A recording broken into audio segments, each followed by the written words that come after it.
of the... What counters? Oh, that was for the columns. I'll take them. Okay, if you want, I guess. You don't know what's inside this bag here. I've got all kinds of things. I don't.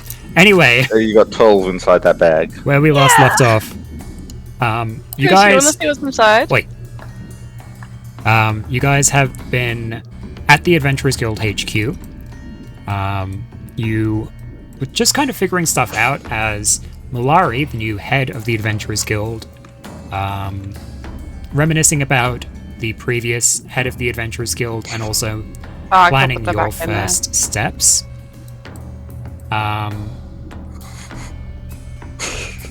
There's 2 more things in there. Stop.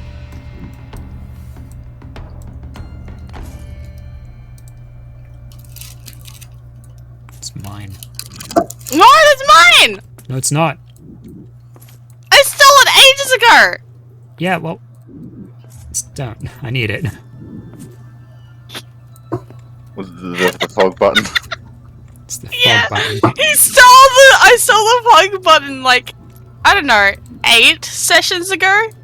No, further than that. Yeah. It was before Liam came and joined us. Way before that. That's where it was. The fog button. I thought you said something else. The frog button. Yes, Yeah. the fog button. I stole it a long time ago. Guys, I'm trying to recap.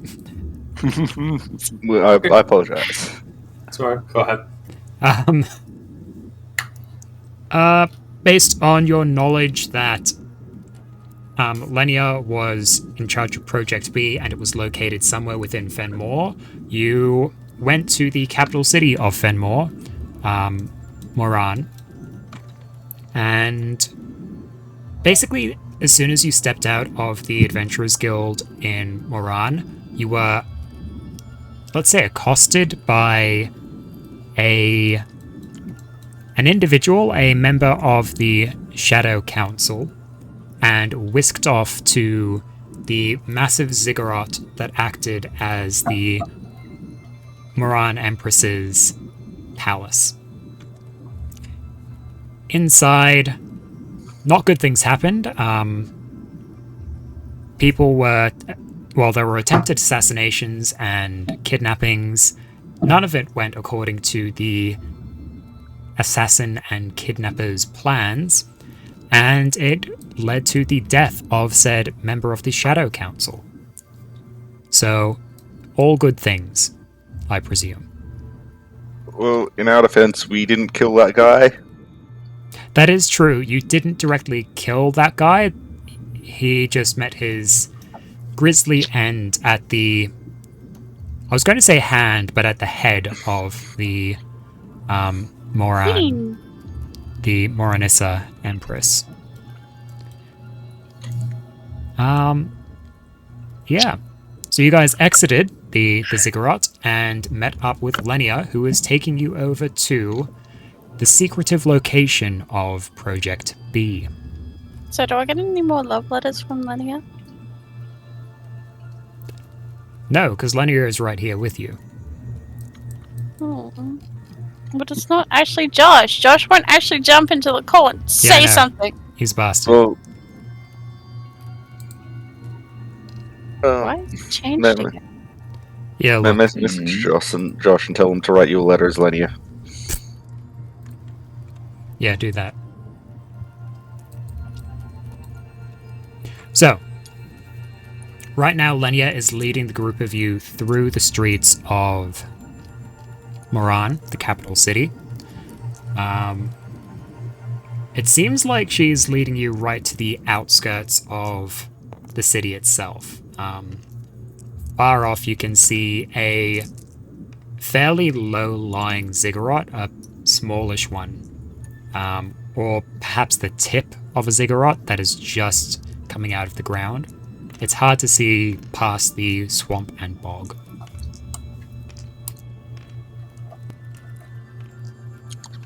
Did you say swamp? I did. And bog. Swamp and bog. Everyone be on the lookout for ogres. Oh God. I'll keep my ear out for Scottish accent. And the distant sounds of Smash Mouth. Yes. Somebody. No. Oh god, you guys still have this thing from... Yeah, it's been there for years. For ages. Oh god, I forgot about that. Oh dear. What is it? I want to see. I'm not looking. Oh, that thing. Yeah. It's right next to my tree. I believe that's Shrek's tree. Canonical, yeah. Wait, I think That's the tree I drew when I was bored. I think I made the Shrek sign. No, think. no, no, no. It wasn't you. It was actually Chris. Chris did that. Well, I think I drew the sign, and then someone else drew the Shrek and wrote "Get out of my Yeah, swamp." that was probably me. Yeah. That was complete boredom. I wouldn't say boredom. We were really bored that session, so I started drawing a tree, and you guys said, "Get out of my swamp." Combined effort.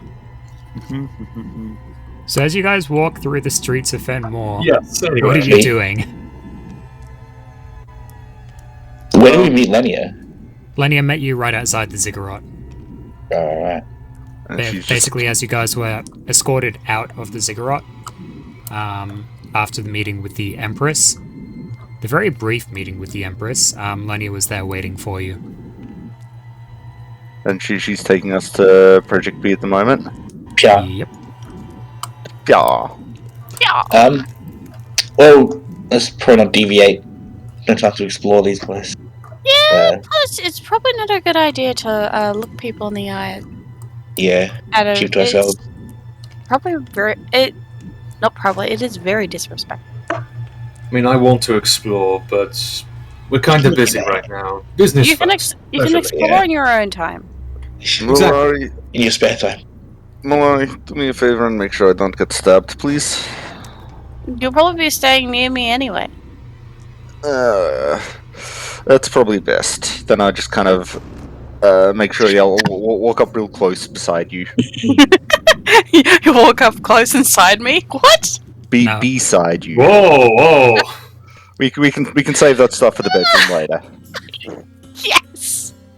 I get some tonight.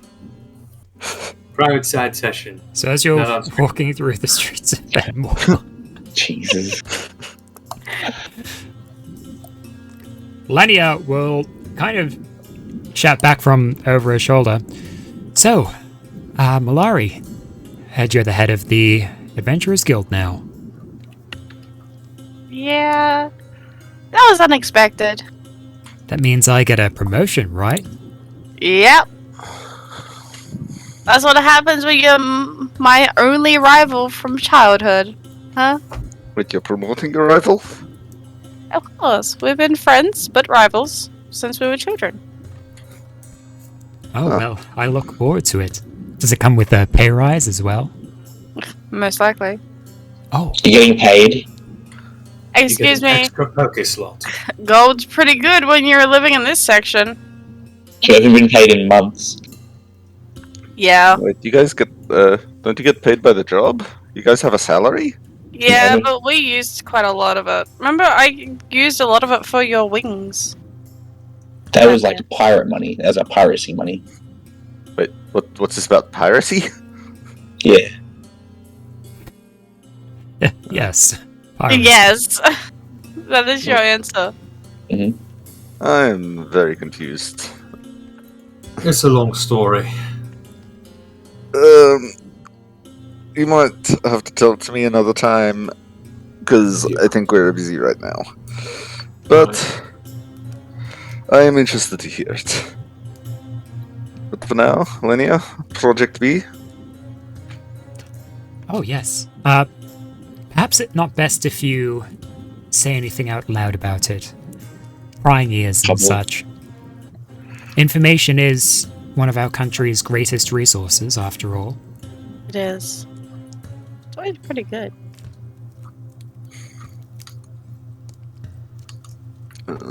Am I listening to my sleeping songs? This is not good. Sleeping songs. There's music that I listen to when I need to go to sleep. I need to roll Trash metal. something. Where is it? It connected to my computer for some reason instead of just staying on my phone through Where's it? Spotify. When I need it. Here we are. So, Just let move out on till we of get the to the city place, eh? itself, you guys get to the edge of the city, the parts where We get to the edge of the city at the edge of the city. I'm proud of you. Thank you. Parts where there are much less of the stone buildings, more ramshackle things.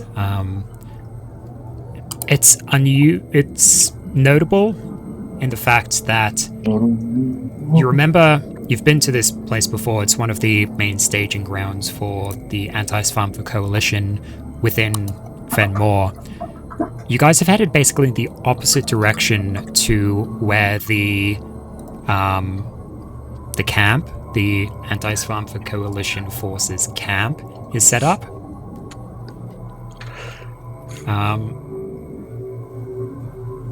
Yeah.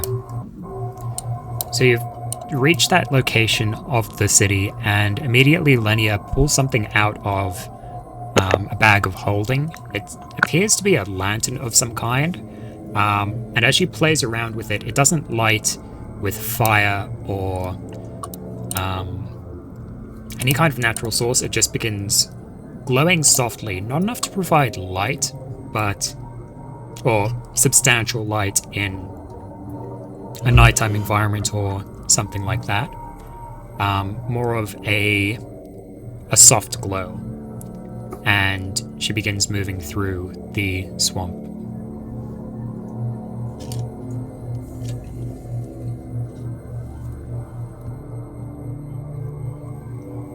Alright, are we still following now? Yeah, I presume so, unless someone says otherwise.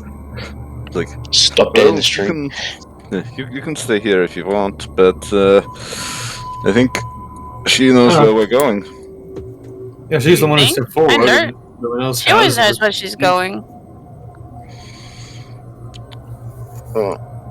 Well, let's do it. I say, and I'll wade off into the swamp after Lenia. Alright.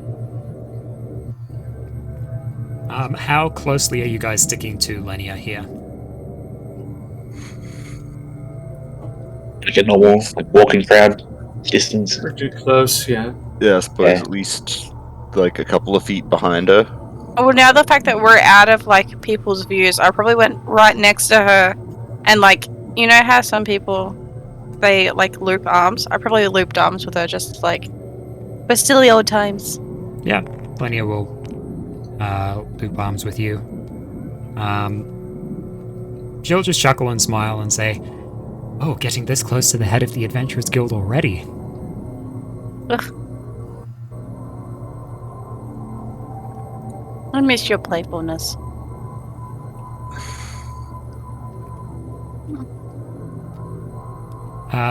Make sure you guys stay close to me. The lamp will protect you from being followed or seen.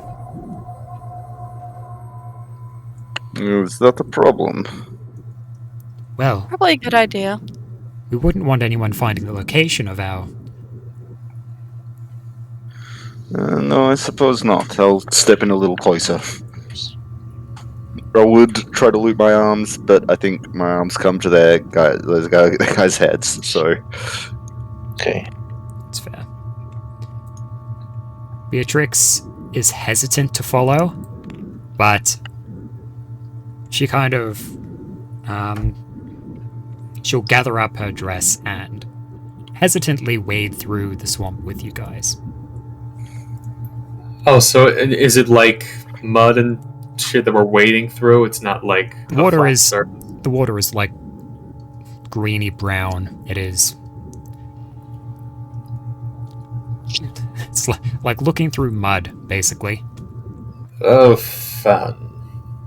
Should have thought about that before walking in with these boots. Then again, I suppose I've stepped in worse.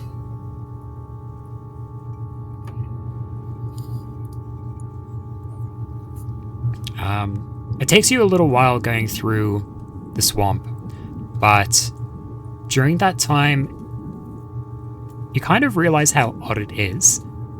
None of the normal inhabitants of the swamp, insects, leeches, even the crocodiles and other aggressive water inhabitants bother you guys at all. In fact, they seem to stay away from your group by... It's like a bubble around you, where all creatures just turn away. Good. Well, that's convenient. A bit concerning, but convenient. Yes, I did say that staying close would be of benefit to you. Quite. You continue on for a little bit more, and eventually you come to basically the side of the ziggurat, and you can see it doesn't seem to extend directly into the ground. It's fairly overrun. It has a somewhat flat top, but no discernible entrance. It doesn't extend up very high, only just barely above the tree line. And the trees are not particularly tall here.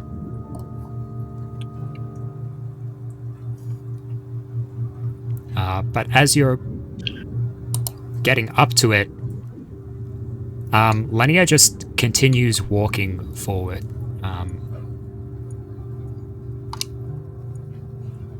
Keep following. Alright. As Lenia walks forward into the ziggurat, she seems to meld into the side of the ziggurat entirely. Shoop. Yep. Let's go. Oh, To be fair, Got I was what? still in arms with her. I was holding. Yeah, so okay. Laurie, as I would have you just go, walked in. That's Yeah. true. I would have been close by as well. yeah, as you guys do that, as soon as you make contact with the wall, you realize that it is not a solid object, but an illusion. A fairly potent one as well. And instead, you come to a extremely dark, I guess, inlet inside the wall, and there is a very sturdy looking set of steel doors there. Are those ones real? Oh, yes. We had to take some quite potent measures to get this all done. Keep it secret and such. That's These fair. steel doors, lined with lead on the inside to prevent any kind of unwanted intrusion. The old Superman defenses. Lenia approaches and she actually pulls out a knife and slashes her hand and will go and flick blood on the door. Ew. The door suddenly begins moving and slides apart to allow you guys entrance. I hope you don't open all the doors here like that. Yeah. You'll run out of keys eventually, if you catch my meaning. Yes, it's a little inconvenient, but Is it anyone's blood or just your own? oh no, it takes a few different people's blood. Any member of the secret project can access in such a way, but it must be fresh, you see. Dangerous. Yes, it does make leaving a bit, well, not so much leaving as coming back a bit inconvenient. Gotta hope no one finds out what the key is, put you in danger. Yes, that's true. There are other aspects that prevent entry as well. This is just Pretty good. one of the few. Further precaution, yeah. Inside, it's remarkably clean. There is an area that is marked out by sigils on the ground just all over, and as you guys approach, you are magically cleaned off, sanitized. Good. Swamp was gross. Beatrix Like that is room. looking especially pleased by this. She's no longer soaked in what had by this point become dried blood. Yeah. I forgot to do this before. I just want to get some slots back from the staff. Sure. Like touch the end and get some energy. All right. So as you sit there focusing in on the staff, you feel the overflowing energy of Nengwan replenish your reserves, your natural reserves.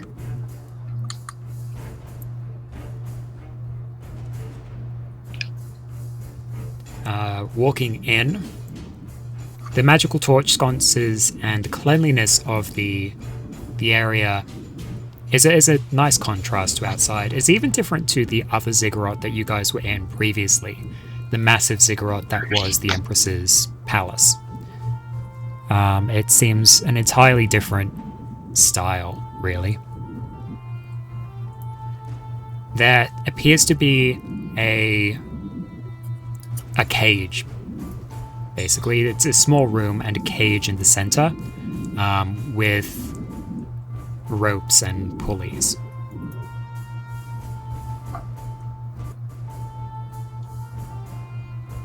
Linnea goes and gets into the middle of the cage and beckons for you guys to follow. Joy, let's go. Is it a large cage? Yeah, this one's it's not too big, but it's big enough for certainly your group. It's like an elevator. Yeah, pretty much. What does all this stuff do? Pointing at the levers and pulleys. Oh, this. Well, it'll help us go down. Alright. Linnea will go and rustle through her pack again, and this time she will pull out a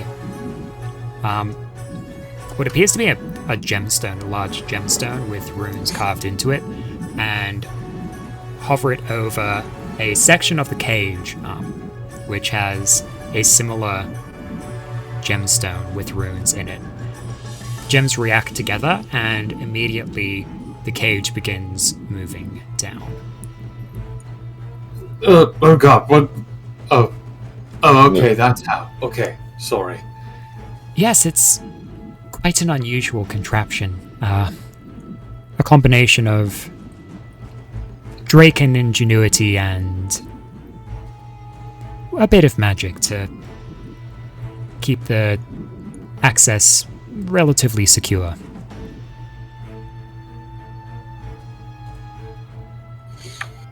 Fascinating.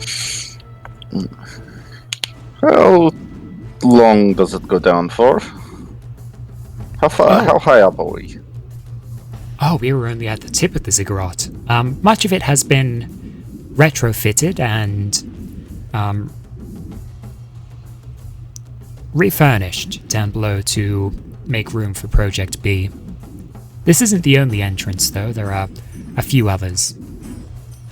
Those are the ones that we use for the larger specimens that we take down. How high up are we? I say, looking at the contraptions and the stuff.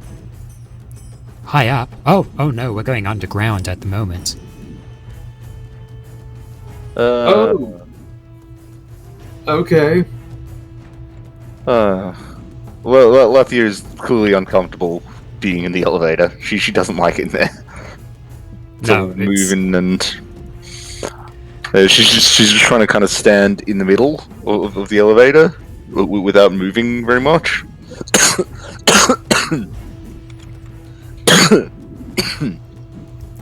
As you guys descend, briefly the elevator goes into... Oh, actually, there would be the torch sconces within the cage of the elevator itself, which provide the lighting, but the rest of the tunnel walls become very tight and I imagine quite claustrophobic as you descend for a while.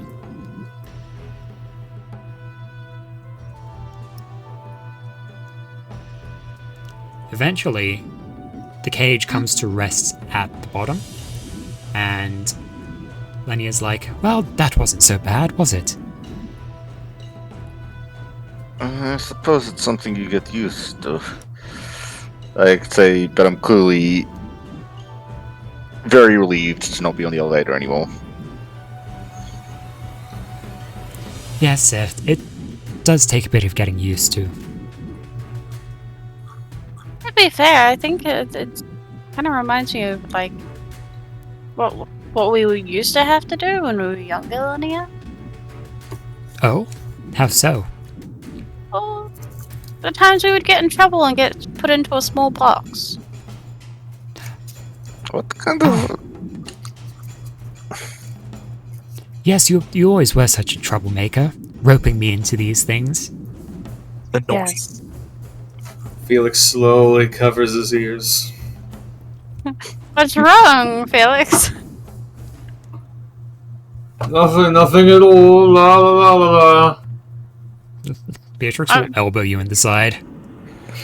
What? Don't be such a baby. Oh, Felix, one day I will show you how small of a box is. I used to No, have to... I don't need to know. I wouldn't mind hearing more about this.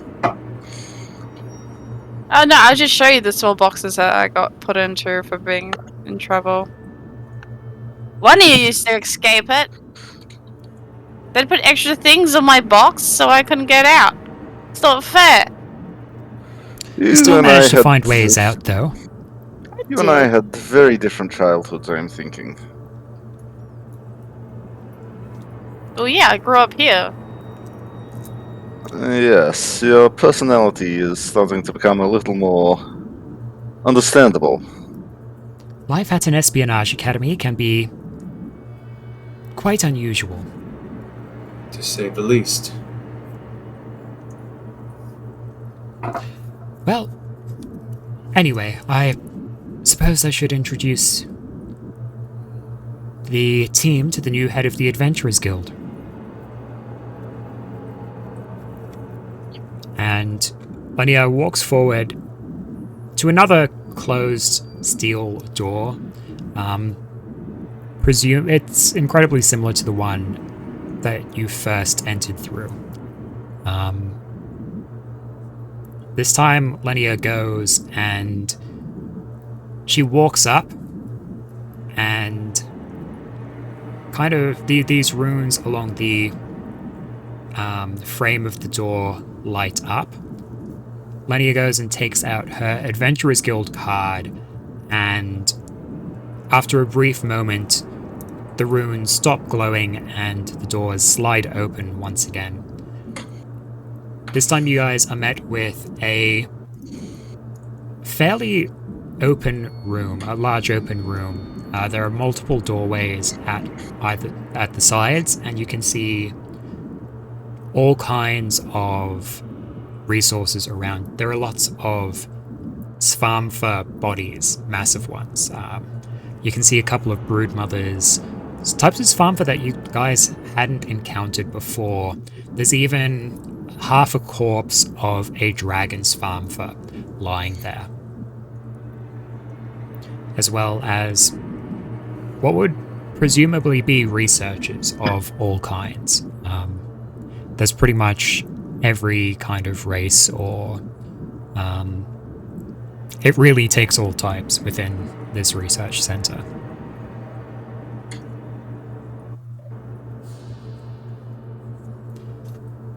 So, Lady Malari, head of the Adventurers Guild, welcome to Project B. Looks like you got quite a collection here. Yes, this is much of where we do the dissecting, or initial dissections at least. We have many other rooms which are... We do different things in each of them, but we need somewhere to put the bodies when we first get them, and this space seems to fit that purpose quite well. Fair enough.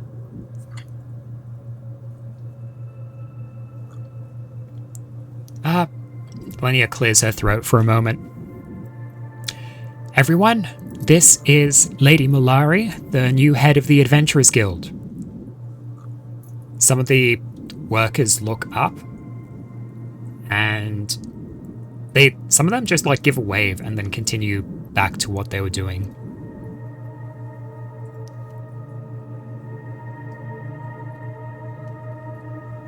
Well, it's fair enough. Everybody's probably very busy. Makes sense. I don't know. Continue the great work. I'm still not used to this job. In my experience, the researchers generally don't care who's in charge. They just like doing their research. As long as they get paid and they do their research, they're happy. Exactly.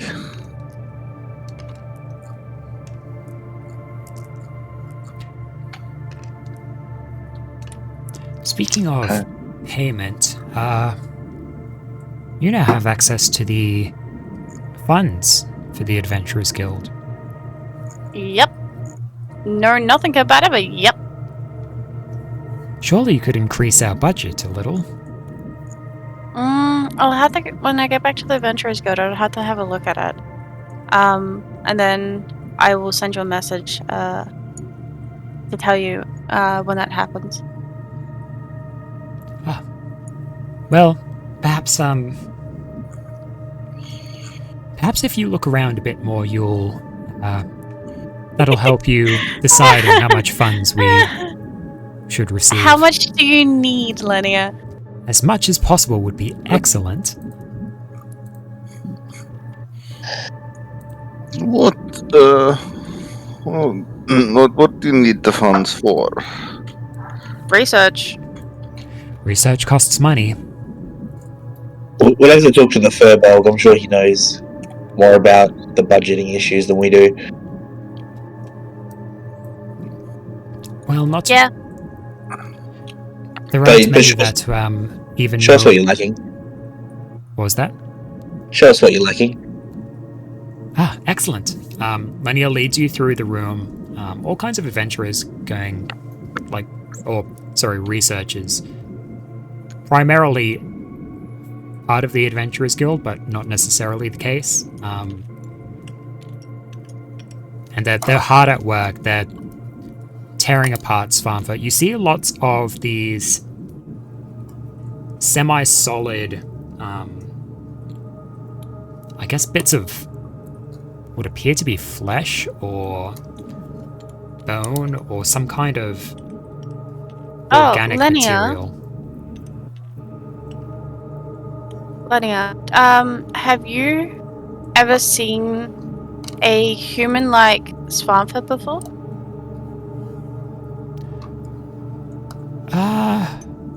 I've seen some Svärmfa with a more upright posture, but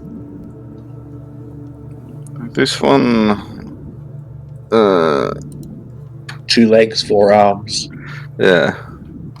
This one was the one that we believed killed Vivian. No, it did kill Vivian. It was humanoid. huh.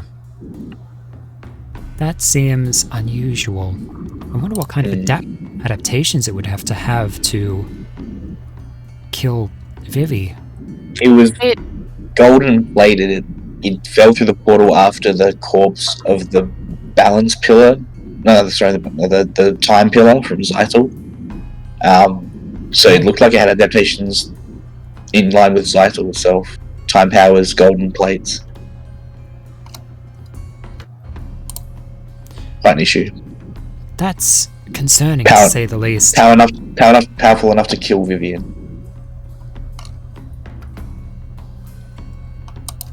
Yes, well, It looked like it was playing with her for quite some time, and then it's like, yeah, I've had enough of this shit, and then just broke her neck. Yep.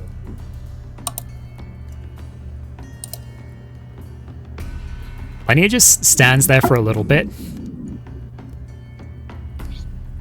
That is terrifying. Yeah.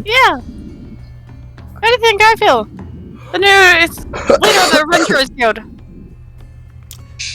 I think it's time, Yeah. perhaps, that we increase our research efforts. Yeah, I'm going to be sending in as much funding as I can to you. Funding At this is good, point. but we also need great Manpower. minds. Yeah, Need what? we need great minds. People that we can trust to keep this a secret. We don't want this farm for finding out about. If I can get you the funds, can you find the manpower? Well, we've already found as much manpower. Well, that's not entirely true. Let me make an introduction. I think it might be pertinent to our current predicament. And she goes, leading you out of this main hall full of various in-progress dissections of Svärmfa into a side room.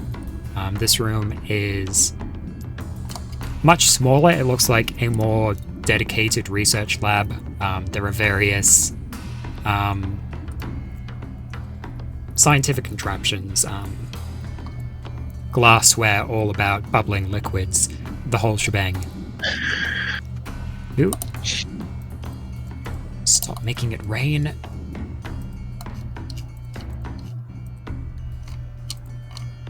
Bastard. Keep on that cash. This one is more dimly lit. The lighting is a... It's a natural lighting color, but it's a much softer shade. And there are all kinds of scientific equipment that... Well, both scientific and arcane equipment scattered around the room in use at the moment. Standing within the room is a single individual. Let me just get him out for you. Oh,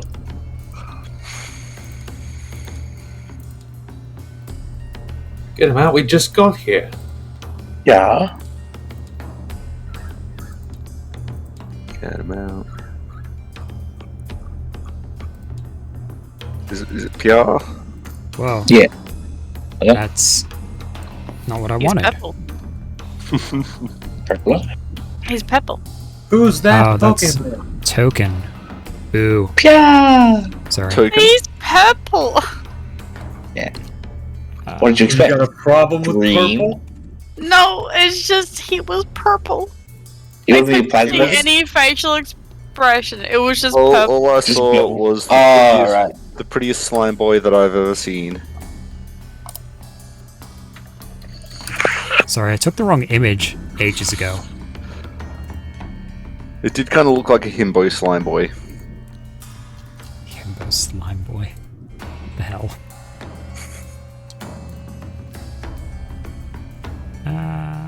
Where is the correct folder? Is this the folder? That is not the folder. Oh, here we go.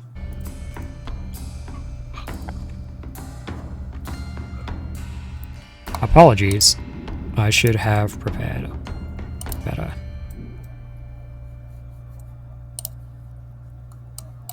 It's okay.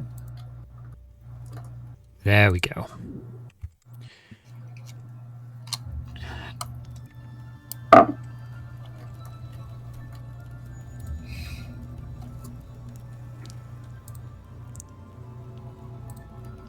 All right. Take 2. Here we go. Camera speed and action. I want that. And I want this.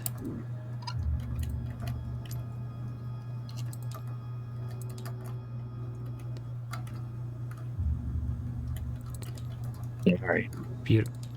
Who? I literally was thinking about something and then like saw it go off in my peripherals and then it clicked and I was like, hold on. I love how you're like, hang on a second, wait. You see Wait, is this? within this room at work Little. is a short, It- transparent individual.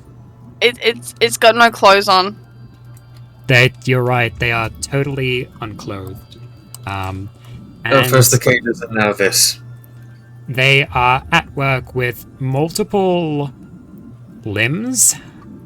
I guess pseudopods or arms may not be the exactly right word. Perhaps tentacles?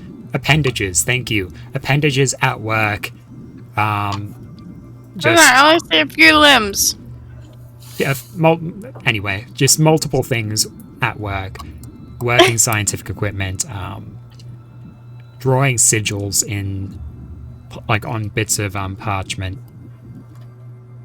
Yes, They- Dr. Octavius. Turn their head to you, go back to what they're doing for a bit, and seem to kind of set things down, retract most of the limbs, so now it's just 2 arms, and will turn towards you and look up.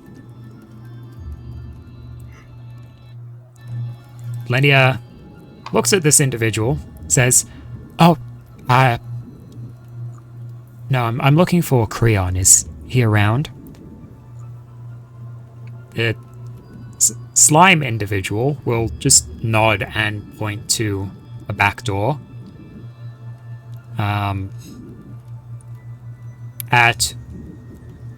After a kind of brief moment of pause, another individual will walk in. Ben, did you want to introduce your character? Yeah, sure. So, the character that walks in is probably eye level to most views, humanoid, but with orange skin and black hair that's sort of tied back in like several dreadlocky strands that are then tied together in a ponytail.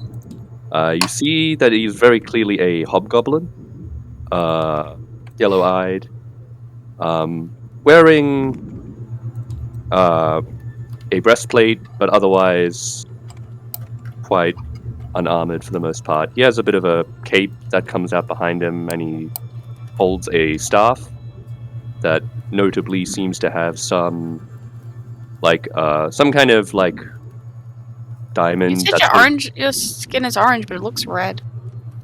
Yeah. Orange, red, they're pretty much I feel the same lied to. color. It's Sorry, orangey red. Look, It's pretty Orange screen and colors. certain, orange and Ben, certain I feel lights. lied to already.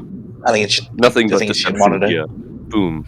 Yes. But yeah, and he essentially comes out and says, "Hello." You were getting just then a communication from the slime, known as Pia. Yeah. Yeah. Yeah. Hello. What can I do for you? I feel like we're simple creatures, guys. It's a, Oh, it's a fun wait. name to say. You can't blame Aren't we? us. Yeah. You're only realizing this now, Beck. I realized this a long time ago. Creon, Creon. this is the new head of the Adventurers Guild, Lady Malari. Well, it is excellent to meet you. I was not aware we had already found a new head of the Adventurers Guild. I was kind of appointed on the spot. It was very by- last minute. By the old one herself. I see. Well, that would explain the rapid nature of your appointment. I am Creon. Nice to meet you. Yeah. May I ask your name? I don't have a last name, but my name is Malari. Very well. Lady Malari, at your service. I will introduce myself and other people as well. As I go, so I am Lathia Nalakanati. This I'm the tall, grey-skinned Goliath who's like 8 feet tall. That is a good And- idea. I realise. As we're going around, could each of you describe your characters as well for Ben's benefit? I'm I'm like 7'9" tall woman wearing noble noble clothes. I've got grey skin and ashen hair, and a big old sword strapped to my back. I can actually give you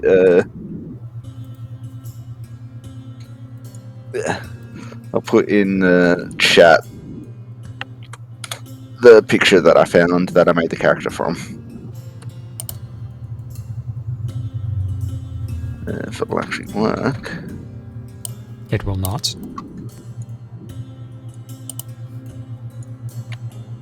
No, it doesn't seem like it wants to accept JPEGs anymore. Oh no. Yeah, I'm just basically a tall, a Goliath fighter. Let's see if this one will work. Yeah, there we go.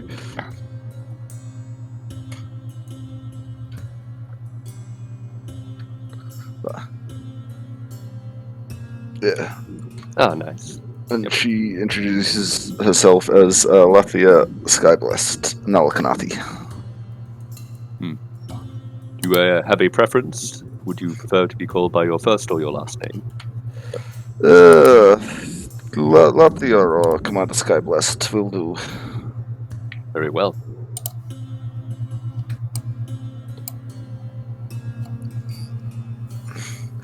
And this here is Felix and his and Beatrix. I say I'll gesture to them too.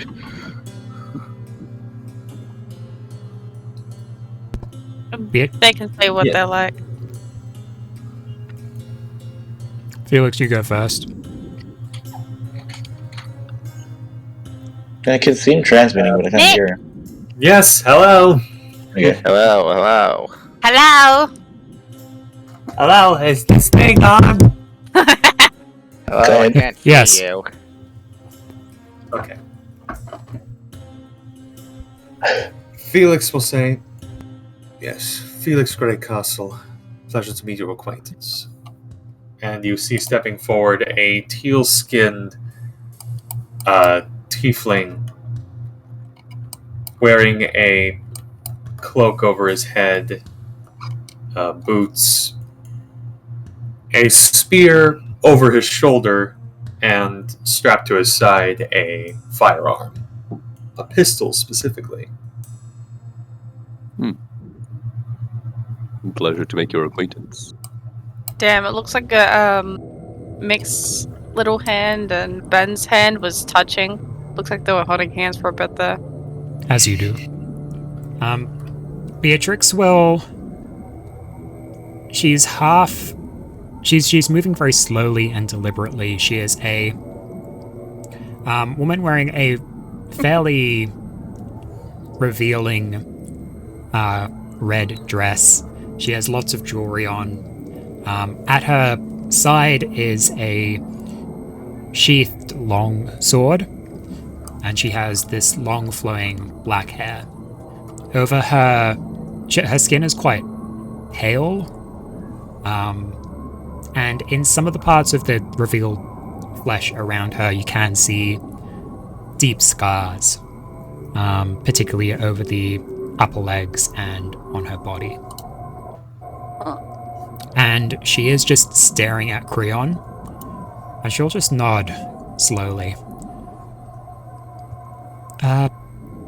Beatrix? Pleasure to make your acquaintance. Yes, a pleasure.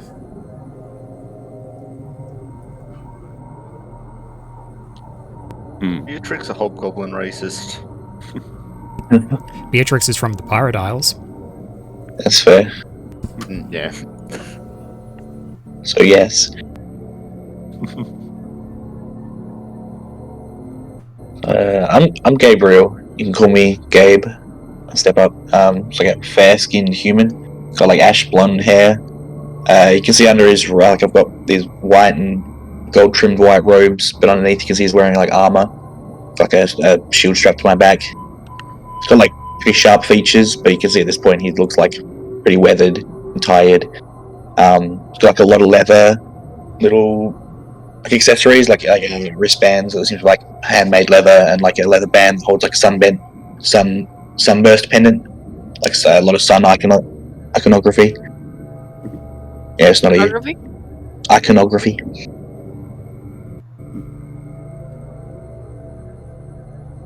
It's nice to meet you. Also a pleasure to make your acquaintance. So, and actually, yeah. Sorry, Beck. Did you want to describe your character as well? We've already done in the introduction, but I don't think. Oh yeah. Character. What? You gonna describe your Mallory? character. Well, 1 second. I'm dealing with a cat that is floppy. And then we'll get So to our cat. there you go. There's Malari's description. Floppy cat. A floppy cat. Floppy cat. Perfect. Accurate. Excuse me? Alex? What do you mean? Malaria is tabaxi. Cat Yeah, person. well, yeah, I am a tabaxi. But when am I floppy? All cats are floppy. Floppy also means killy. Sure, we'll go with that. I am. Well, Malari is a small. She's 4'2". Tabaxi. That's very hood and wears a lot of dark stuff and likes to be in the shadows a lot. Doesn't get to do that much anymore though. I've got white fur.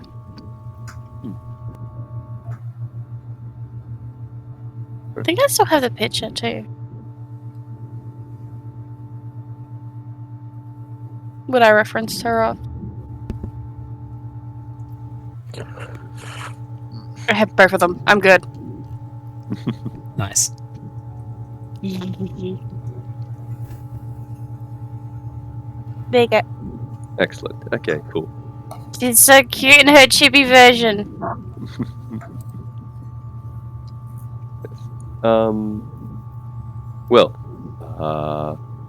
I assume Lenia has already shown you the basics of what we do here. Welcome to Project B, head of the Adventuring Guild. We were getting to some of the more important things later on, but Creon, as one of the workers here, surely you would be able to describe some of the things that you do? Things that I do? Well, Yeah, you make the Svärmfa. The research component I am tangentially connected to. One of my tasks is to retrieve much of the material that you see around this place. But our hope is to learn about the Svärmfa, understand how they work, what allows them to take the power that they do, and how they adapt.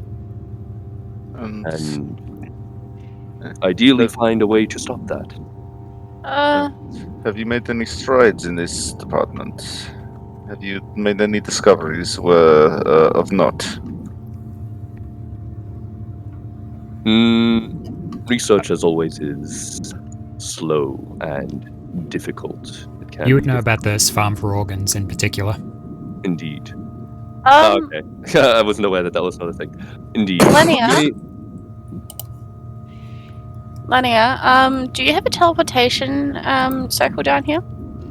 No, we don't. If you do get one, please let me see it. So then, if I have any Svärmfa that you may want to research, I can send it straight to you. I feel like a teleportation circle here is a security risk. Yes, that's exactly right. That's the reason why we don't have a teleportation circle down here. That's fair. I just thought it'd be easier that way. Very well. As for strides, we have identified a particular part of the Svärmfa. You may be aware of a ovoid organ that some Svärmfa in particular display on the outside of their body. We believe that this organ is the key to their adaptability.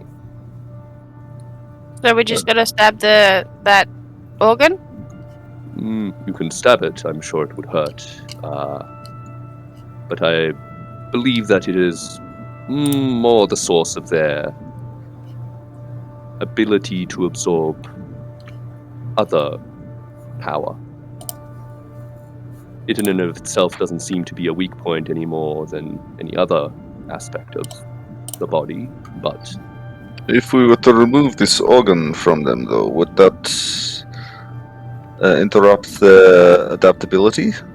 Yeah, but it also might adapt to a different organ. it is difficult to say. We very rarely work with living specimens here. It's incredibly dangerous to do so, especially in a secure location like this. There are many researchers From memory, here. we left you one. We tried to keep it as a pet. That would have been before Creon's time. Bubble. As I said, it's a dangerous proposition at this stage. Many people here are researchers, not all are warriors. And what about you? You say your job is in acquiring these specimens. It is one of my duties. It is one of my primary duties, yes. You must.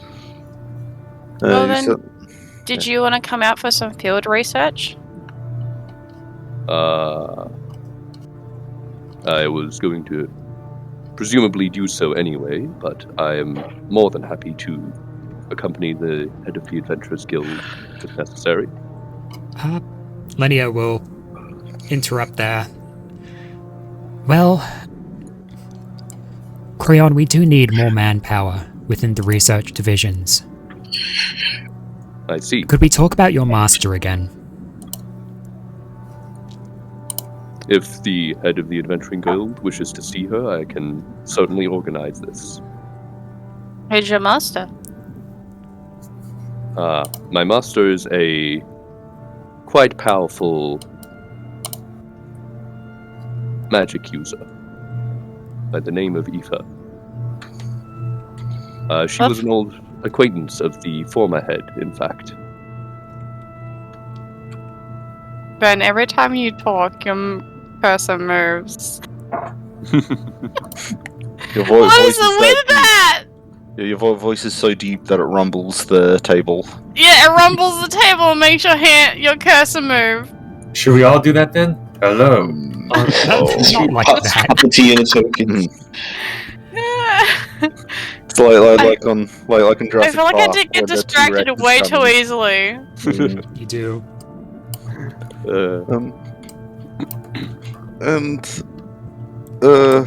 And then I'll kind of put my attention onto the slime person, and I Yeah. say, and the thought of you.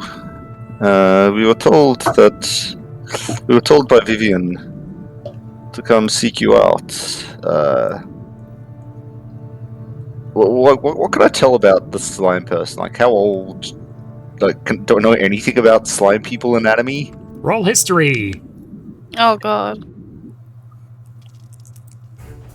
Yeah. See, First that's how you roll of the session, wow. 6 plus my history, which is probably -1. No, it's +4. 10. 10. You're... overall, you're unaware of the existence of slime people.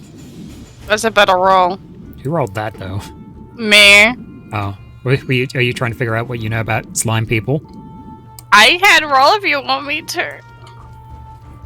If you want to.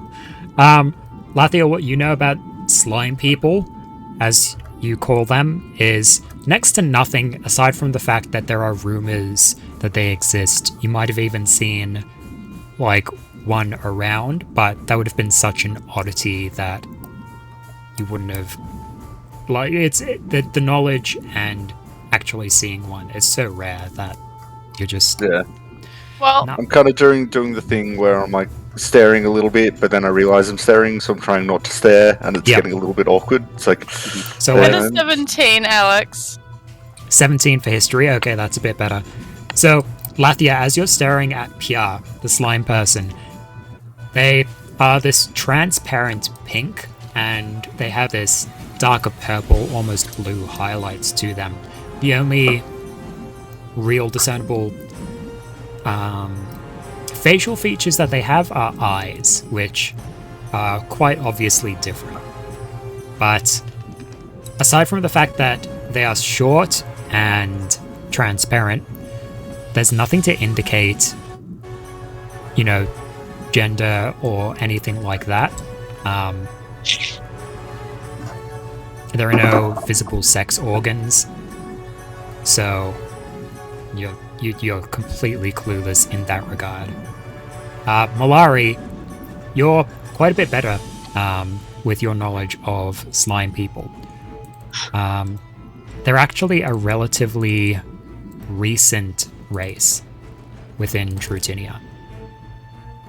They are more frequently referred to as sapient slimes, intelligent slimes, or most accurately, Duval's slime. A couple of 100 years ago, the race of Duval's slime were created by a Vrestic researcher called Alim Duval. He was kind of experimenting with enhancing intelligence in creatures that are not considered an intelligent species. And that kind of led to the creation of an entire race of these slimes.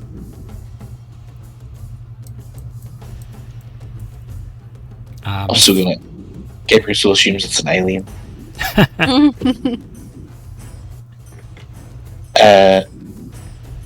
I'll say to PR and Creon. We still need to find out. We haven't been told what Project B is exactly. yeah, yeah. We were told by Vivian to seek you out, Pierre. He said, Yeah. I don't think you were told by Vivi to seek out Pia. No. No, we was were like- told to get to Project B. Yeah. someone told us about Pierre though, didn't they? Yeah. The Yeah. old guy I talked to said. Oh go yeah, speak to yeah. PR. No, not Vivian. The Eoth. yeah. Eoth was the We've one who talked to way told too you many about. people. You did. You've talked to many new people. With weird I've names. talked to thousands of adventurers already. True, technically true. Individual. Technically truth, the best kind of truth.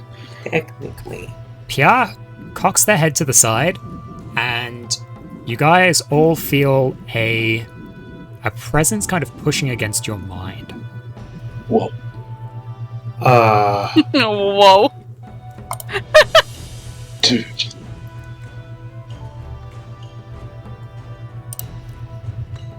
Are you going to allow this presence in, or are you going to push against it? It's obvious that it's from PR. Sort of. Sort of. Yeah, it's good. Yeah, we're good. Let's do it. Yeah. Okay. You hear Yeah. a very quiet, whispery female voice within your head.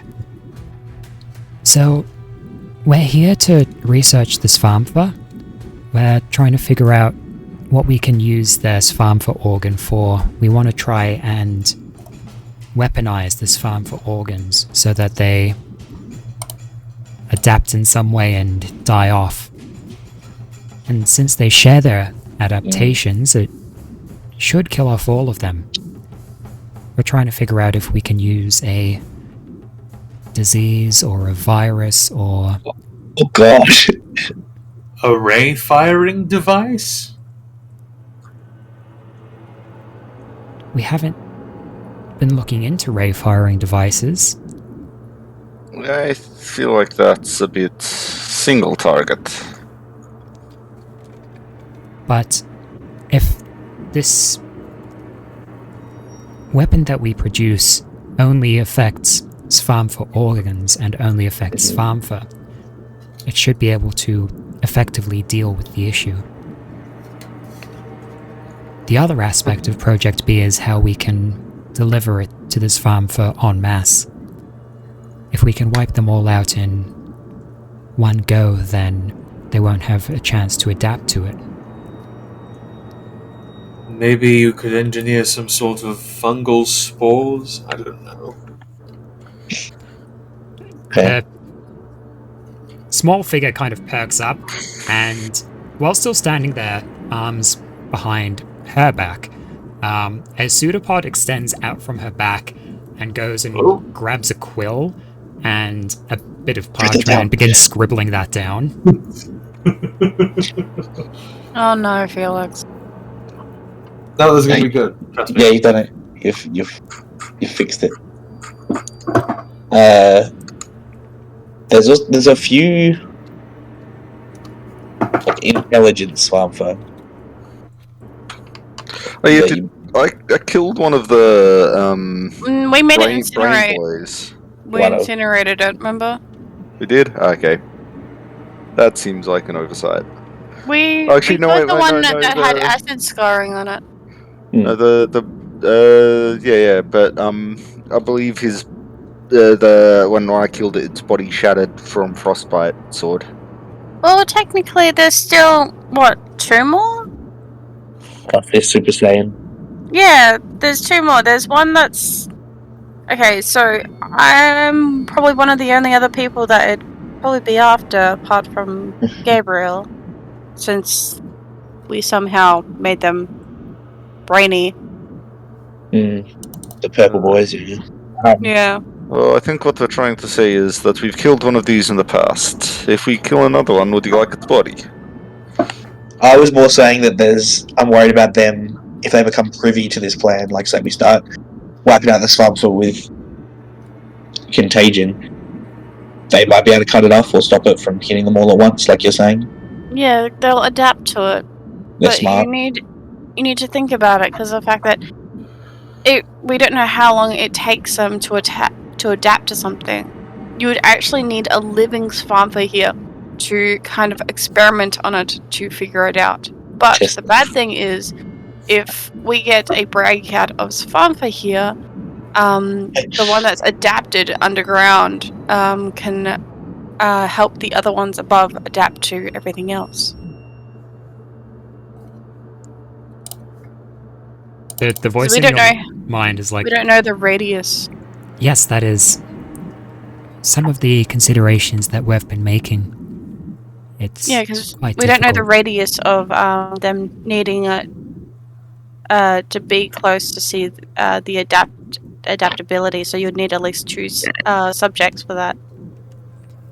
That's why we need a delivery method that targets all Svärmfa everywhere in every realm and dimension.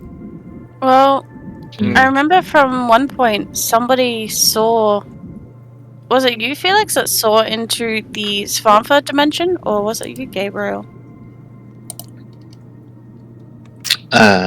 One of us saw into the dimension and just saw thousands of them. Yeah, that's where we saw like the dragon one. Yeah. But there is a theory, because the fact that the brainy Svärmfas are pretty much the leaders, apart from the new humanoid Svärmfa. So I'm guessing if we get rid of the brainy boys and the humanoid, they may not be able to come back to this realm. So they were coming through before they had the brainy boys. Yeah, but they had an island. I'm sure they have lots more footholds now in areas that they can get in. Yeah. But the gods also got rid of the islands as well.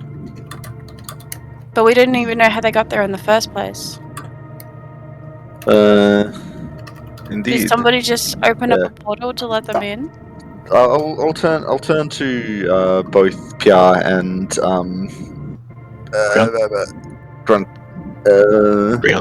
Creon. Yeah. And just say, well, on that note, do you have has your research indicated any way of how the Svärmfa first arrived? Do I hear?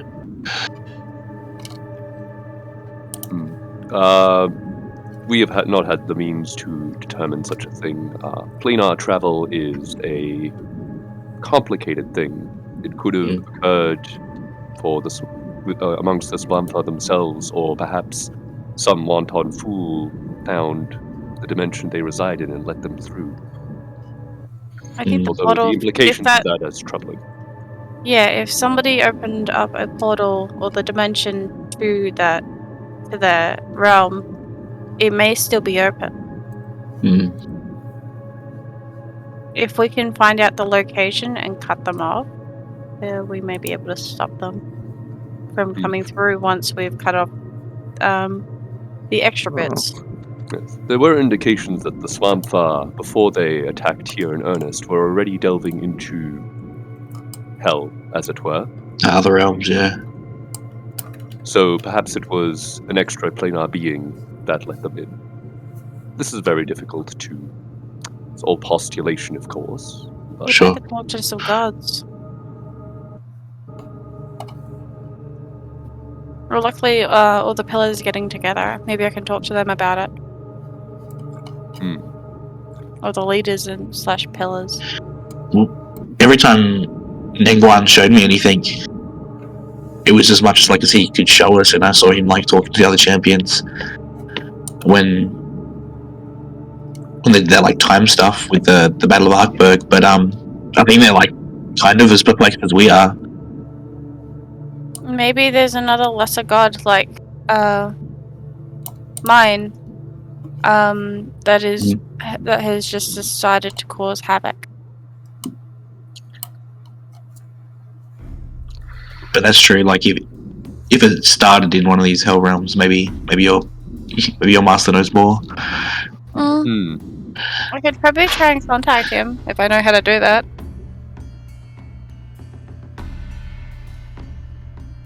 You can try. I can try. Can't hurt.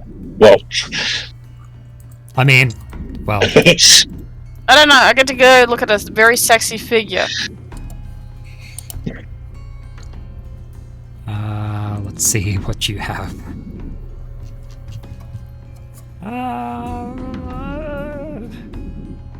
It's a yes or a no, Alec. Come on. Scatter. Contact other plane. there you go. Yeah, you have I do contact have other plane. You could. Yeah, you I've could had it try for that. quite some time. Yeah. It's gonna be interesting. I'll do it later. Okay. yes. Well, if we are on the topic of interplanar knowledge, Lenya, you mentioned that you wished to speak with my master. Yes. Well, perhaps not speak with your master myself, but maybe you could go convince her to come along. And she gives a very forced, fake-looking smile. Oh god. Oh god. How bad is it? I would imagine that you know as well as I that convincing her to do anything she does not want to do is going to be a difficult proposition. The warrior can be quite convincing when she needs to be. I can. Well, at the very least, my master did have a great fondness for the previous head of the Adventuring Guild. Perhaps he will have an advantage in this respect. Maybe. If she'd ever let me hug her. Well, I cannot attest to that. Very well. Would you wish to leave now, or you have a timeline for this? Is there anything else that you need to show us around here before we need to leave? Lenia looks around. Aside from any other trustworthy personnel that you could send our way, though, that is difficult to come across. Perhaps the less knowledge that you have of the exact details, the better. Fair enough. But the doors are always open. You can come and look through at your own leisure. But I will leave that at your discretion, Lady Malari.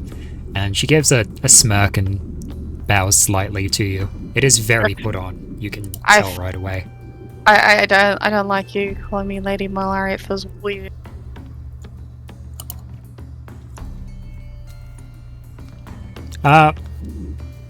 Does it make you feel weird, Lady Malari? Oh, don't you fucking start with me. Well, Lenia Lottie will go in and screams to whisper herself. something in Malari's ear that none of you can catch. Though Pierre does tilt her head to the side as this happens.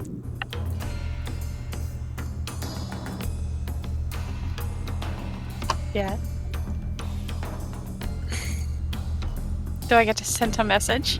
I'll DM it to Am you. I getting sent a message?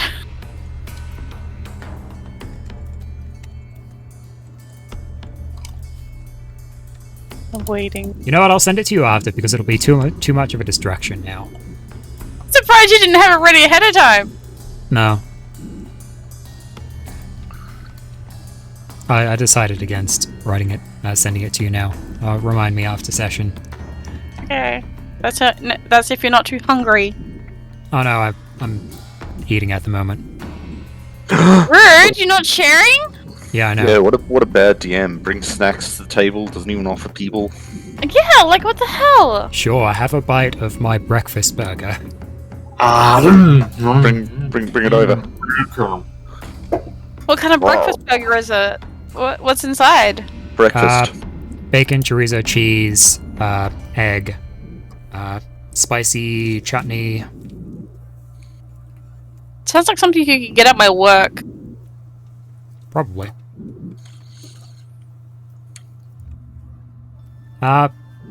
So Lenia begins leading you guys back out of the room. Pierre, just nods her head slightly and then goes right back to the research, beginning the extension of multiple limbs at her little workbench there.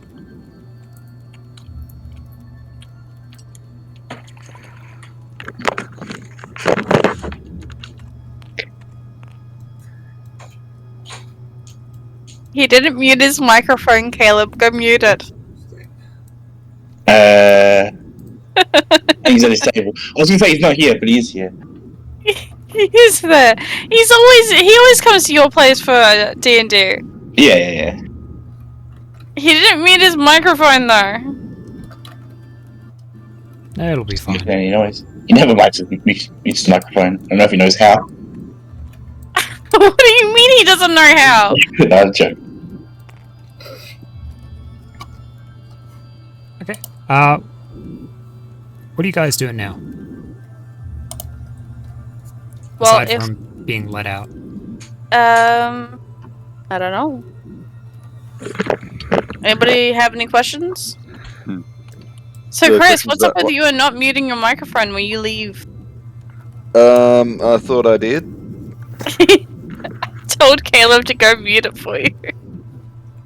He's fine, he doesn't need to. And when he said that, I forgot what day it was, and I was like, Chris isn't here.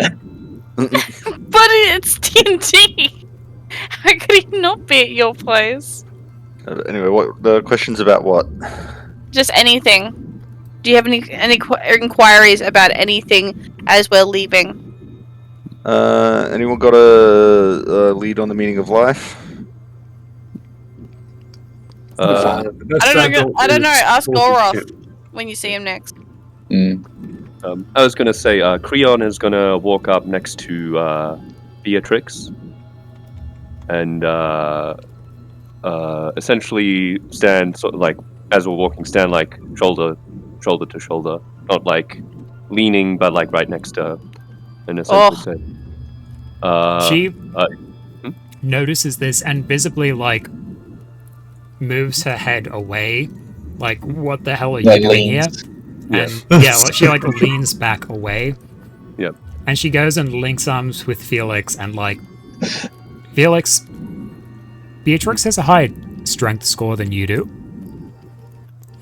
That she does. I feel like I'm gonna notice this from behind me. I'm like, hang on a second, what the But, fuck is going on? essentially Creon is just going to say, I apologize. I know that to many people I am perhaps considered untrustworthy because of my race.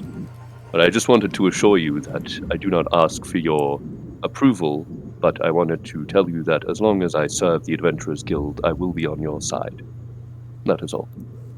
And then he is just going to take a few steps back and drift Brian, I back think towards the you're tail of the entering party. her personal space. Hmm? You were too close to her personal space. Perhaps. Yeah, maybe I described that wrong. I didn't mean to like invade the personal space. I just wanted to be. You like, literally Oh, went no. like No, shoulder it was- to it was- shoulder with her. Next to. next to, In as in line. like standing It's like, in front. That's oh what he man, meant. is Felix gonna have to pull out the pistol? Yeah, it's like, you talking to my girl? It literally felt like you were trying to come on to like Beatrix at that moment.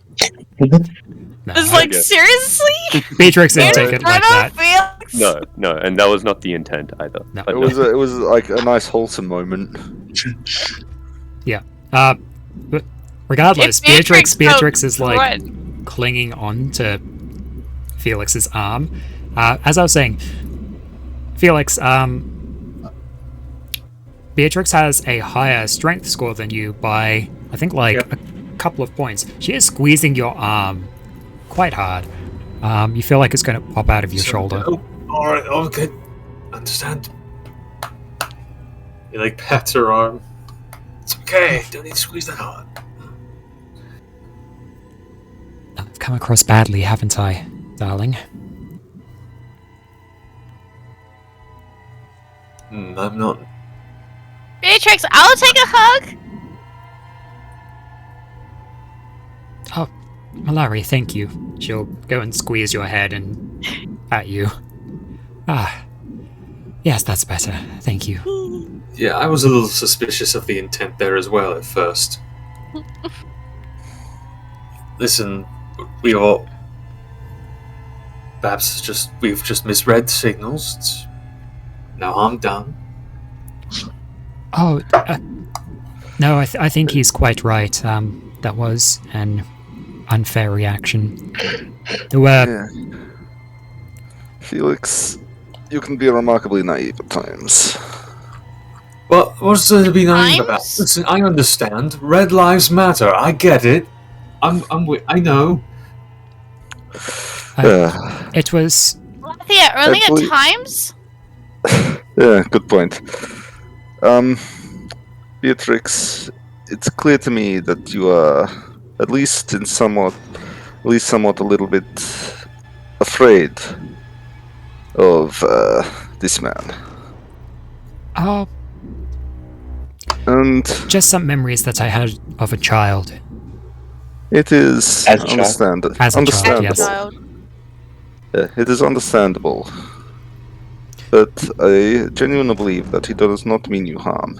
But know that if he does, that I am here to help protect you, as I'm sure Felix is as well. If you And notice the rest of us. Yes. Yes. No, the only thing more terrifying as a child than the Reaper were hobgoblin republics that would come and raid. Of course. I But don't think he's part of that. No, perhaps I was just mistaken.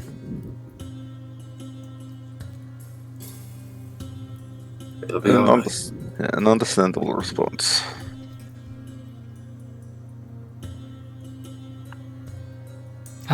I'll make a better effort. Besides, It's if he first was, time meeting. It's all good. Calm down. We're all good. if he was trusted with the secret project, then I'm sure he has a reputation for being reliable. Precisely.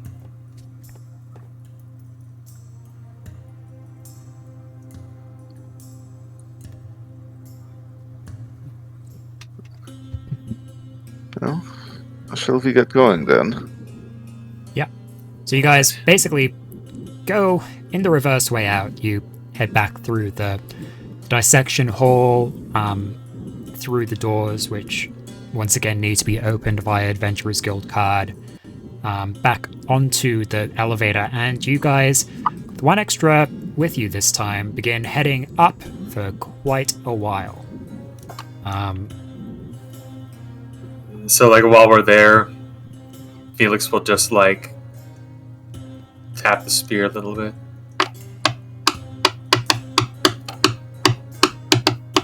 It's only a half spear. You only have like half the shaft, if that.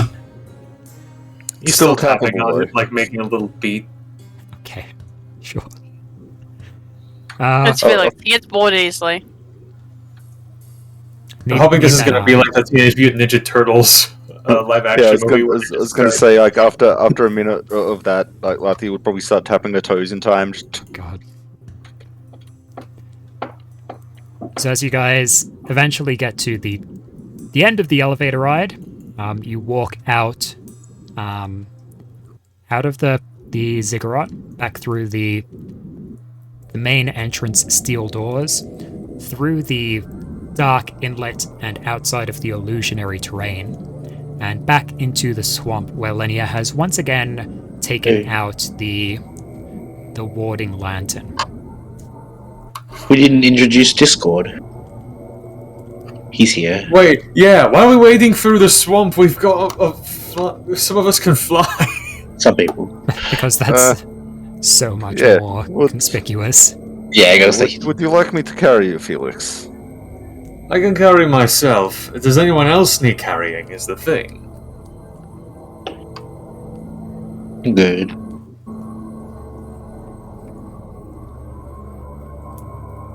Oh, darling, yes, if you are offering, and Beatrix will hold her arms out, not to get on your back, but for a princess carry. Alright. Darling, make sure you hold me upright. Right. I thought she was asking Lapia. No. Alright. Uh, For the red Well, coat, Lati was the first one never really to... had to worry about carrying another person while doing this before, so... Roll strength. Alright. Will do. While also activating Radiant Soul to get my little wing out. What? Okay. When you're like... Yeah. Make sure not to drop her, Felix. It's gross water. I'd fucking laugh. Okay, that's pretty good. You're able to carry Nice. carry Beatrix through the swamp. She even like bunches up her dress so that it doesn't drag in the water. So yeah. Beatrix, if you really wanted it to not get stuck in the swamp, you could have just taken Discord. Yeah, this way is a little more cute. It's kind of adorable. Look at them. Yeah, until he drops her. Felix is. Then... Have He's some alright. faith, god damn. yeah, Felix is doing exceptionally well with carrying. He isn't Yeah, just but like every other princess. time he's had strength checks, it's always been bad. And we've always experienced it. So, okay. There's luck of the dice. Sometimes Luck of the dice. dice Yeah. fluctuate. Yeah, for reference, Creon is going to cast Fly upon himself, and he's just going to hover Hover around. in time with the group, but very definitely not waiting. that's great. Oh my god, that's great. Good job, Chris. Thanks. So who are Alright. you carrying right now, Lathia? Well, Lathy is not carrying anyone because nobody took up her offer. Well, actually, she was kind of. She offered to carry. Yeah. No one took her up on her offer, so she's not carrying anyone unless someone really wants to be carried. Nah, I'll just jump onto Discord. I was thinking about it. I'm like, I want to be held, but nah, it's okay. Discord will hold you on. Yeah, Actually, I won't say Discord will that hold because It's like, it has no When- arms, but it'll hold me. Malari, are you sure you don't? Like, you seem like you wanted me to carry you, Malari. Are you sure you don't want that? I don't mind. It's okay. You said you offered yourself to me tonight. Well, what? Well, moving on. Did I miss something? Jeez. Yeah. As you guys make your way Apparently out of the you did. swamp. Moving on. You guys get back to the city, Moran, and make your way. Well, now that you're back here, Lenia will turn to you all. Ah, well, it's always nice seeing you again. I'll catch you later. I need to go back to the research division. Things Have to fun. do. Well, Ari, I'll see you later. And she'll See you later. give you a wink and walk back out into the swamp. Gabriel relaxes ever so slightly. Credit where credit is due. No one would think to look in there. I would. It's the most suspicious place about this area. To be fair, a lot of You Benmore is also have very been raised here, suspicious. so Yeah. Well, yeah, but if you live here, you know there's more suspicious places. There's some places that look suspicious, and there's some places that are suspicious. right. Like, if you have a house that looks suspicious, it's usually pretty nice inside. Impeccable logic. Apparently. It's like Moran a disguise.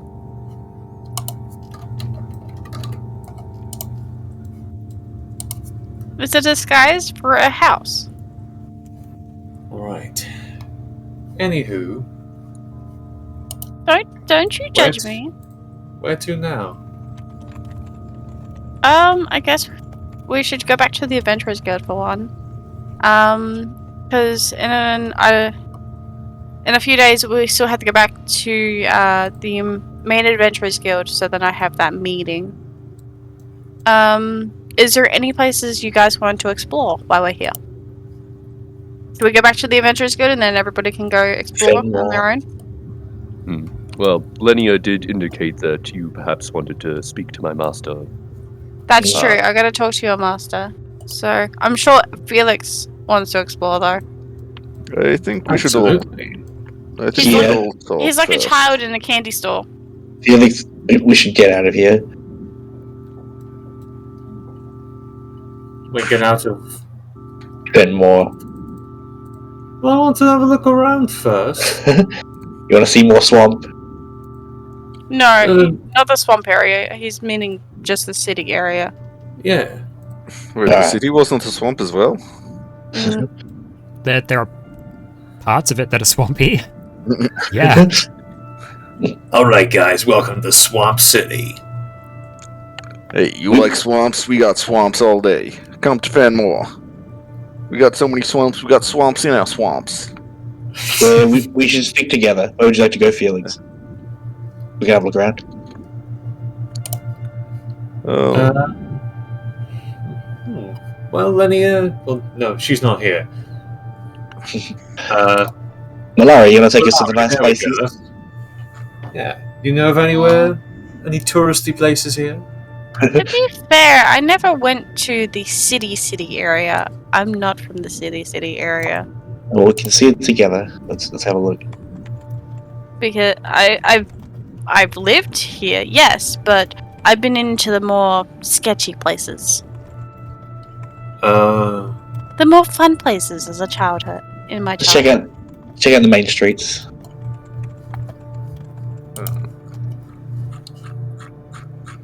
All right. So as you guys are looking around the main streets of Fenmore, you see lots of Moranissa, snake people. You see many reptilian folk, ranging from the amphibious frog-like to lizard folk, as well as quite the population of insectoid folk. Ones with ant-like, beetle-like, even spider-like features to them. I'll say to Lathia, like whisper to her, just keep an eye out. Don't trust anyone here. Yeah, she'll just kind of. Person's taking pictures. Yeah, she'll just kind of look down and nod at you. But yeah, she's very standing up, and then she is keeping an eye out. Felix, since you kind of it was your prerogative to kind of explore the city, could you make a survival check for me? Yeah, show us around. Will do. Survival. Ooh, I'm good at that. I would hope so.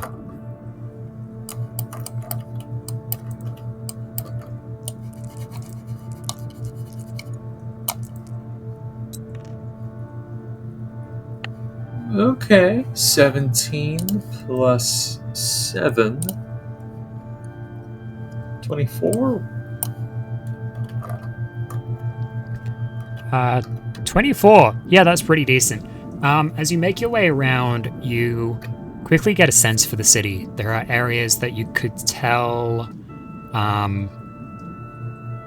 you're not too familiar with the inner workings of Fenmore, especially as an outsider. But in your time traveling with Malari and even Lenia, you would kind of be vaguely aware of the existence of academies of espionage, or espionage academies, focusing on different aspects of Fenmore's tools of the trade. Spy school. Well, yes, varying types of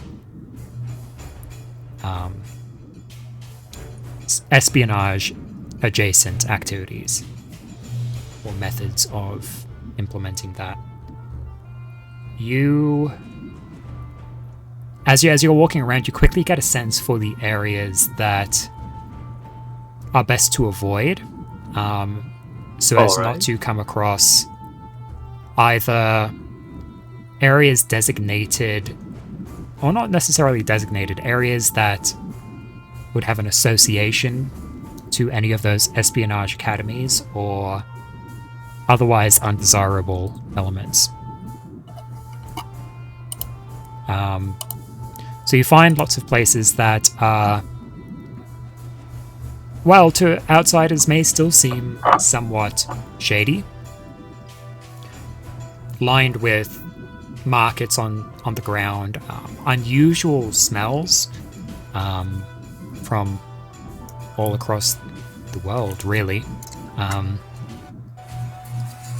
Spices and different flowers and fungi kind of line the streets, as well as small animals. You see people with baskets laid out in front of them, which you can hear a very distinct hissing coming from, as well as jars full of dangerous-looking fey, brightly coloured insects, all kinds of stuff. Oh.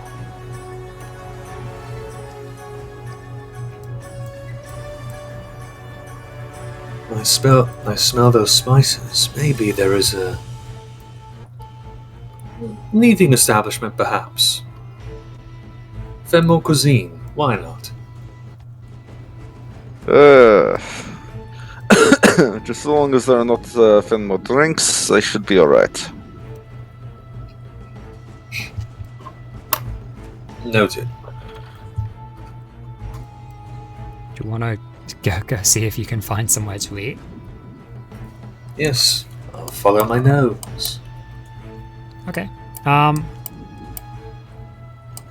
Should we find somewhere to eat and make that a meeting place for the person who we were going to meet before? Oh, good idea.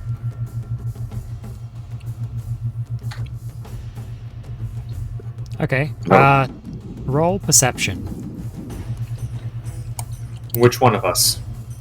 Felix, because you're trying to let your nose lead you to a place to eat.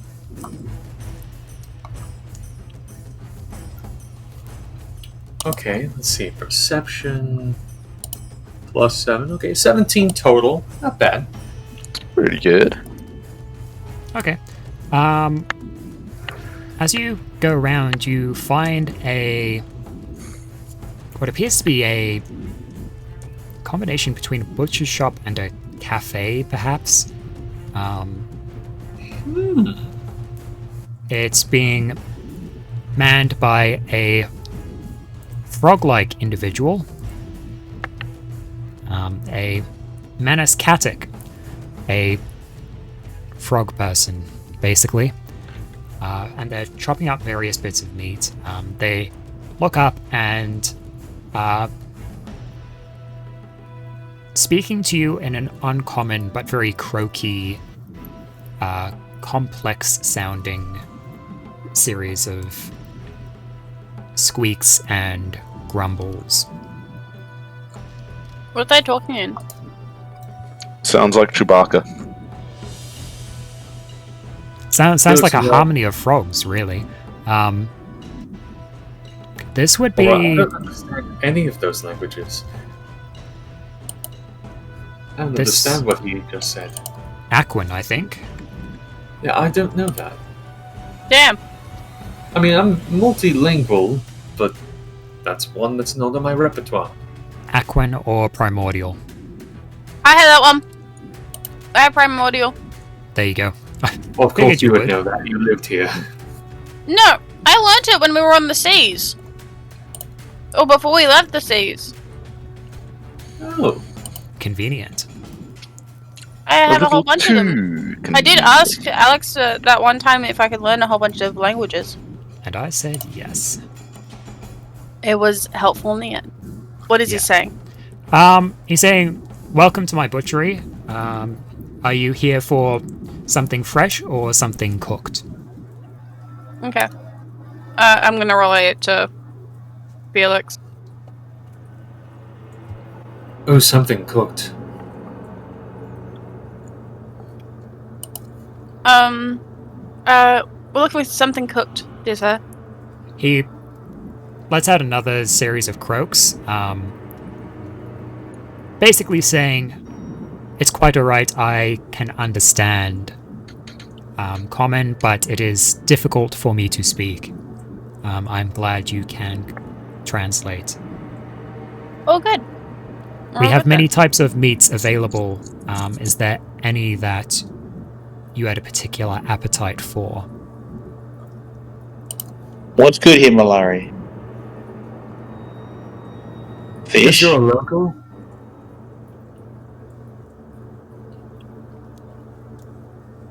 I don't know. What do you like? Fish? I'll eat anything. Fish is good though. Eels? You get a tolerance Malari, of anything when you're around here though. typically the saurian meat tends to go quite well. It's like dinosaur. A lot of the hadrosaurs are most similar to cattle, or Yeah, the hadrosaur meat is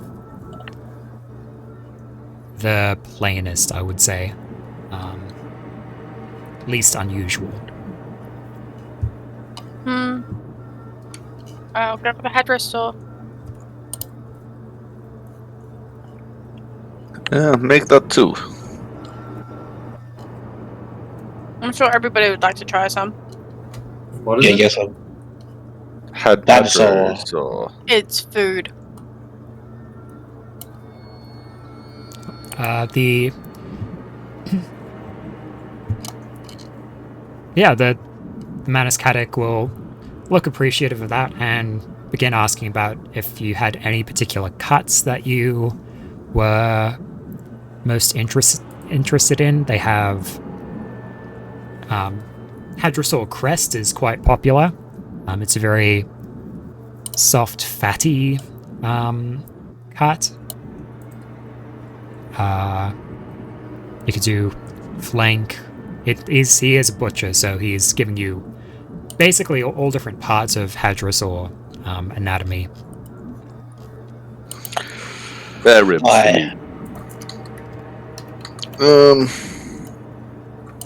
Surprise me. Whatever you think the best cut is. It was a drumstick.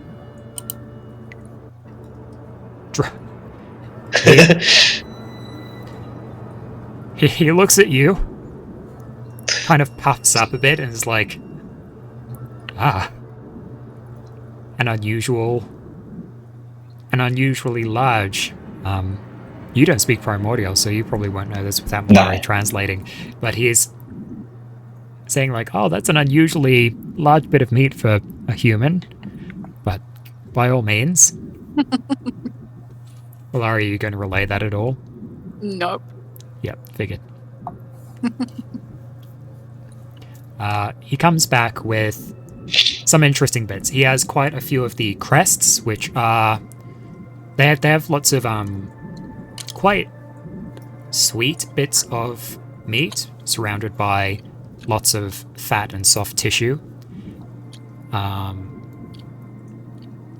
It's quite interesting because he's cut bits of the part of the bone for the crests sticking out, so you can kind of eat it like I guess a paddle pop or a chop, like a lamb chop or a paddle pop ice cream, I guess, maybe.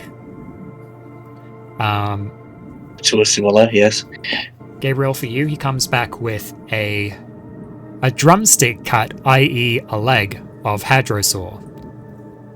How large is it? It's quite big. It's about as thick as your body. Oh. It's not Can I hold I'll it? have what he's having. Can you?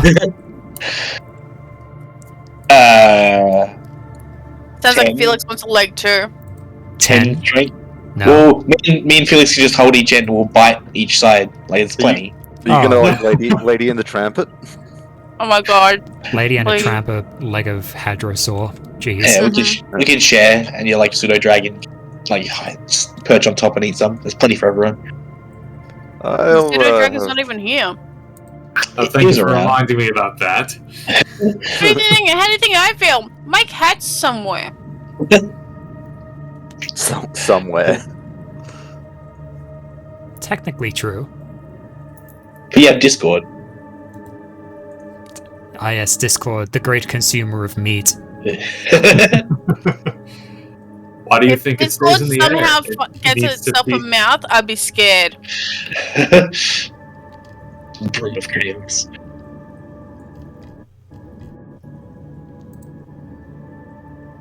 Alright. Good stuff. I'll keep the bone. Yeah, it's a sizable bone. You could do that. Yeah. As you go and sit Is there down like in a wishbone we have to break? there's a small seating area outside the butcher, the inside of the butcher's shop, which you guys can go and sit and eat. The total, I mean, you have a fucking leg, a whole leg of Hadrosaur, which Oh, yeah. even between yourself and Felix, And Beatrix, because she doesn't. You guys don't make much of a dent in it. Fair. But all up, it's going to cost you guys. How much you have there? About 3 grand left. I have 25 gold pieces. Sorry, I'm just checking the. Oh, go Costs of 100 things. platinum.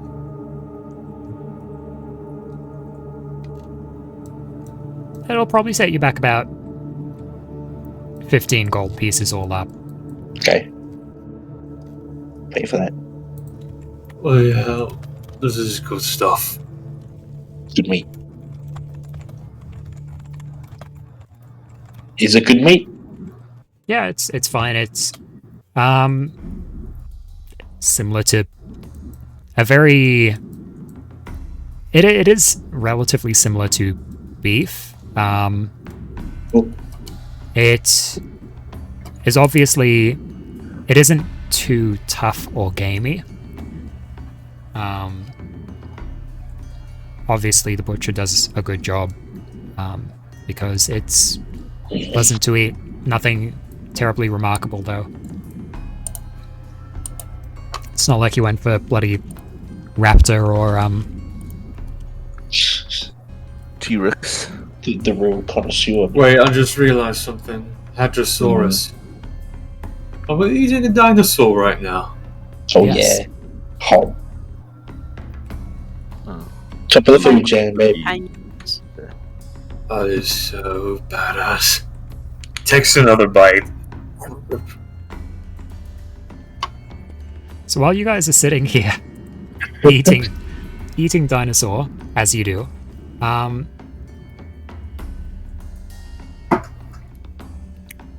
did someone? You guys floated the idea before of trying to call the person you're going to meet over. Yeah. If we can do that, or we can potentially try to find them after lunch. Okay, up to you. Where's your master, Creon? Last I checked, and I have no reason to believe that it has changed, she lives in Draca. Right. We've got a ways to go then. Indeed. Although it would be possible to considerably shorten the journey by use of teleportation. Yes. Yeah, we can handle that.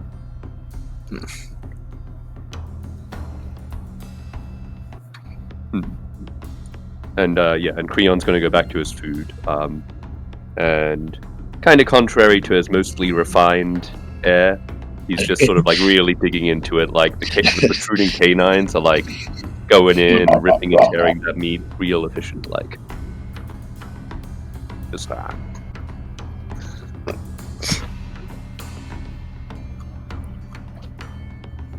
You're like a gentleman on the streets, a savage at the dining table. On the plate. Well, definitely if it's like meat handed out, just casual.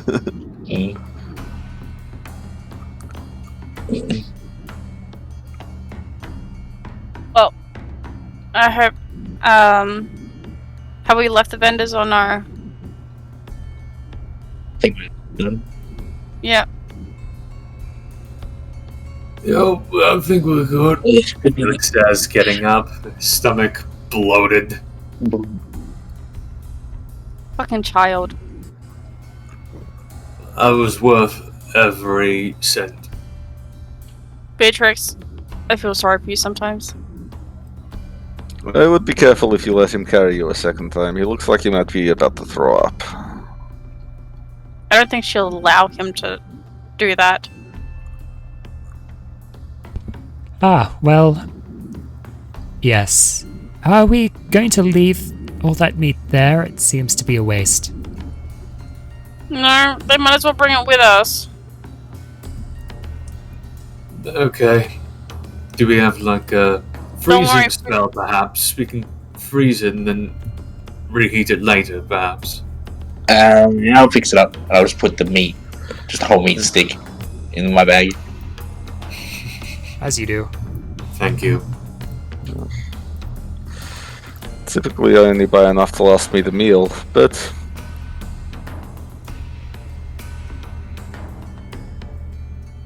This is why people usually go for the smaller cup.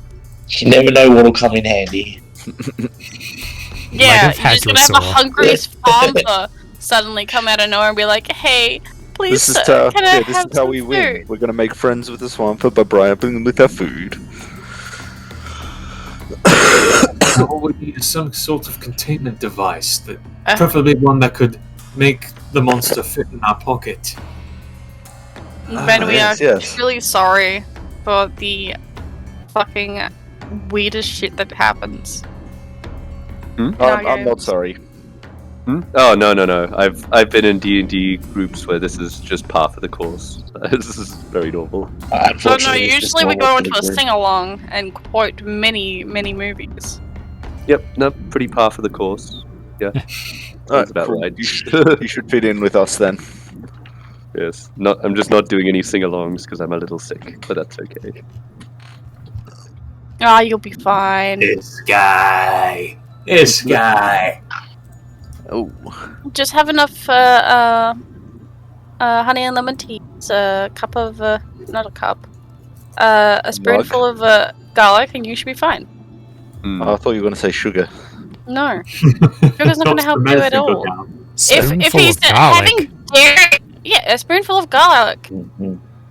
If you have a Shit, clove, that works garlic too. kills It's the a natural biotic. You should know this, Alex. It's a lot of Alex is a garlic. math. He's a teacher. At least teachers should know some kind of like stuff Should like know that. that garlic. Yeah. Yeah, If did they teach you anything if- about garlic in math school? Yeah, like, garlic. you If you have you one learn foot about garlic. you learn about any kind of you learn about those kind of herbs in cooking class when you're at school. True. Cooking A spoonful? Yes, a spoonful from a jar, or you can just eat a clove. Just bite It's into a it natural straight up like an antibiotic. apple? Yeah, Yeah, I know. just I It will know. actually Leave the help skin you on. very. It will actually help quite a lot.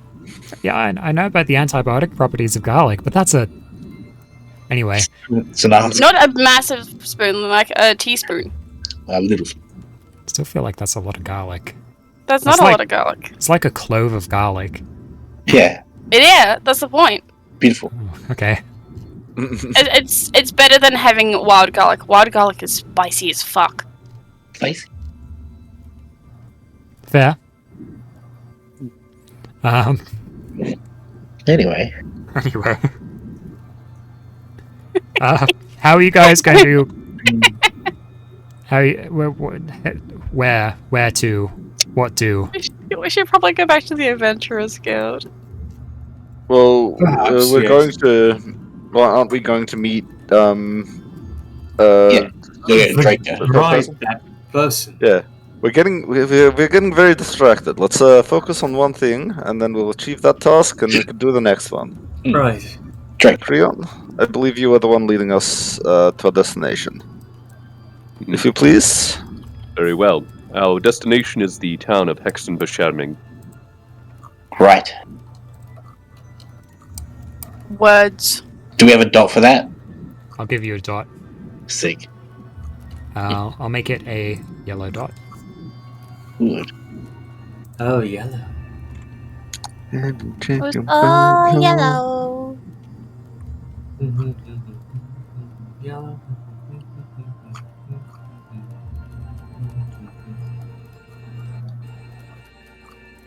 There. Wait. The DM's hand is black.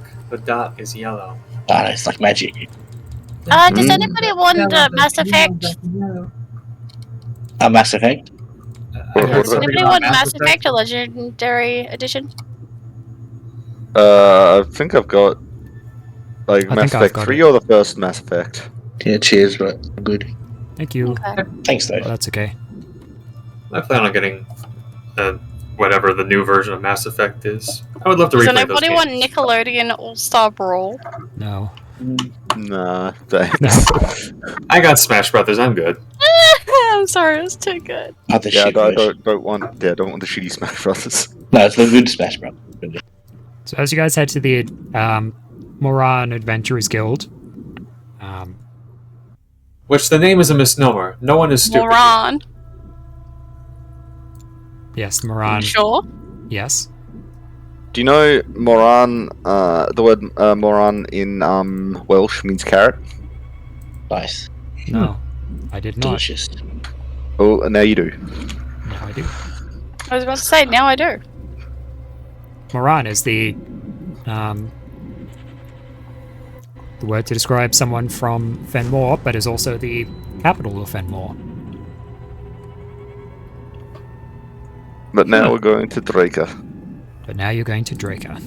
Indeed. Who can get us to Draco? I may be full, but I can handle this. He pulls out his spear. Beatrix, if you please. Darling, we... Oh. Okay. She pulls out the sword and holds it out. Is there a problem? No, Beatrix, I trust Beatrix, you. he's not the smartest cookie. You gotta remember this. You go and lead us. I'm sure you know exactly what you're doing, my dear.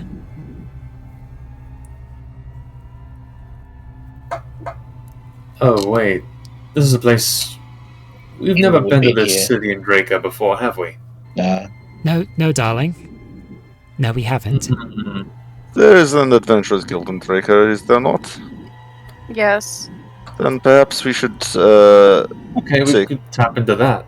Yeah, perhaps we should take the Adventurers Guild portal instead. It seems a little more certain. Yeah, alright, that seems safer. Beatrix He puts the away the spear sword back. and is like, oh, darling, what will I do with you? Was where are we going? Hexenborgia?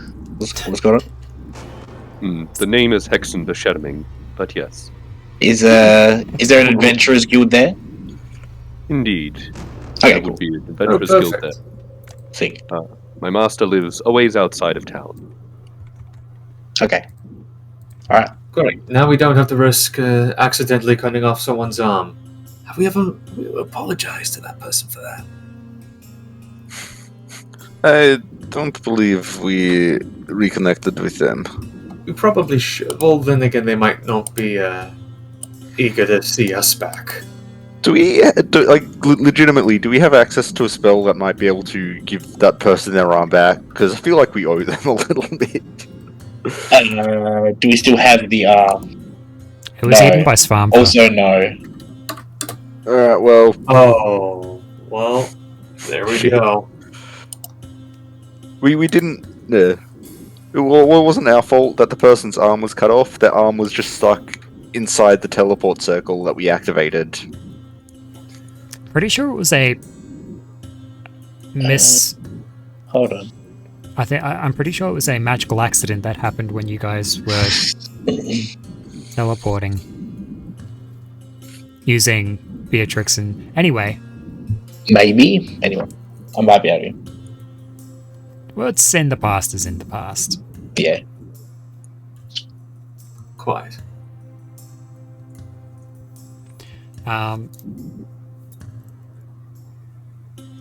Okay, so you guys are in the Adventurers Guild in Moran.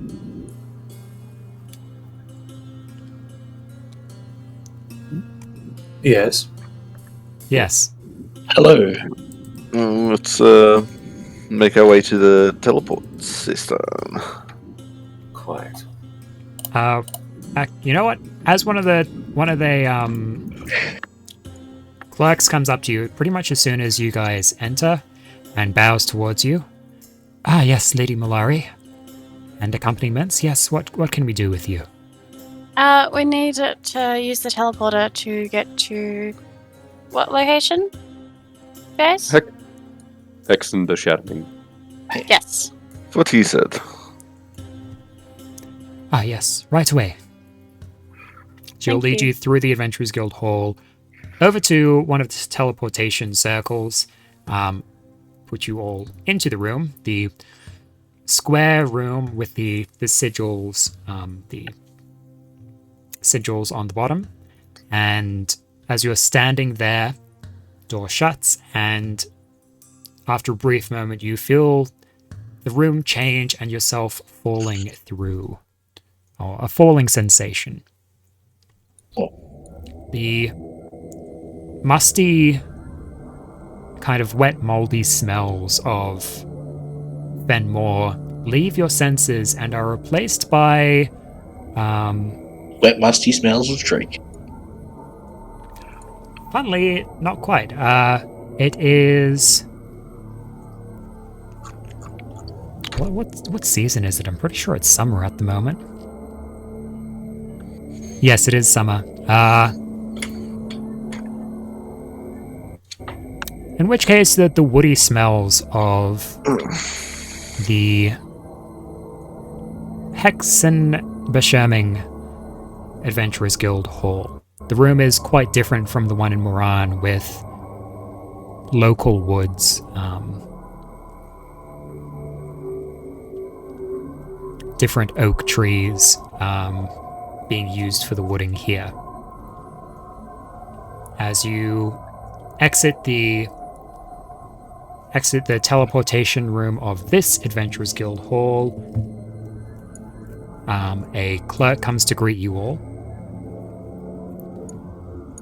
As they look around and wave to Creon. Creon nods in acknowledgement. Creon, you would have seen this clerk a couple of times in your visits to this Adventurers Guild Hall. And they would know you as an associate of Evia.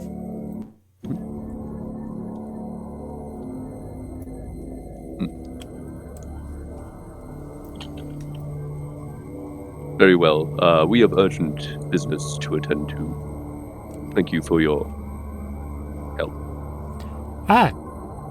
Yes, of course. Come by any time. And she basically points you to the direction outside of the hall. Easy enough to follow since all Adventurers Guilds pretty much have the same layout. So it is not difficult to exit.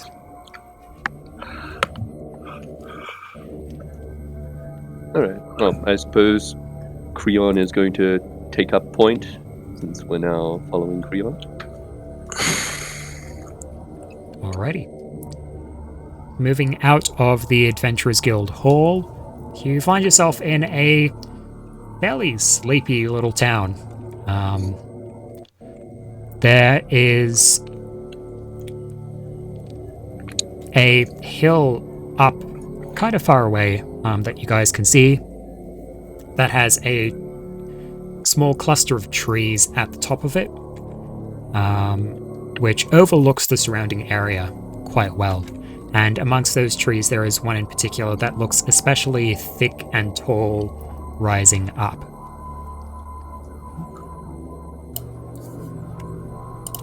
Creon, that's the location, that's the hut.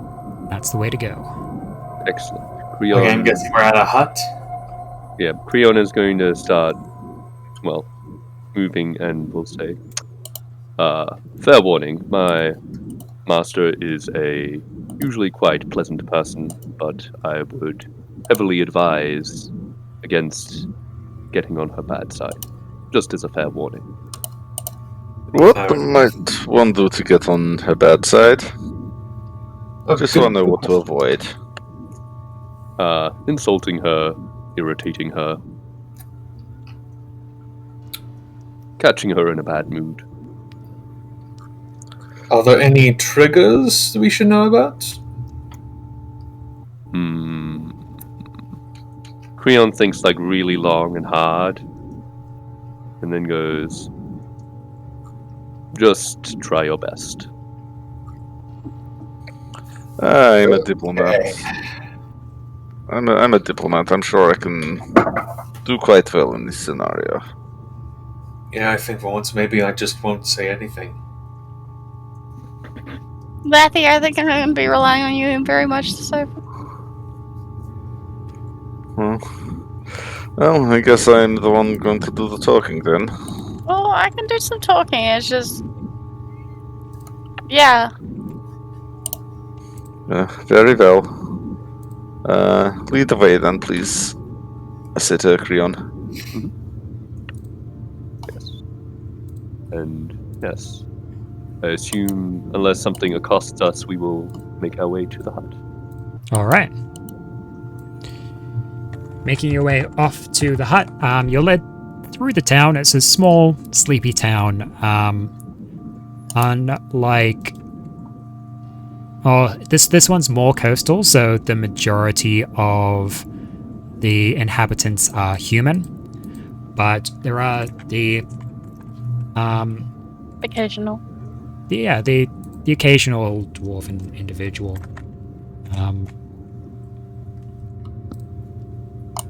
But nothing kind of interest happens there, so you make your way out of town. It's a short walk through some hilly countryside over to that large hill that you saw. It doesn't take too long, maybe a 15-minute walk once you get outside of town, and you're kind of at the base of that hill. Looking up, you see the kind of sparse gathering of trees at the top, with this one exceptionally large, thick tree winding upwards. And you can just barely make out the shape of a hut or house that seems to be melded into that large tree. A literal treehouse. Cool. Well,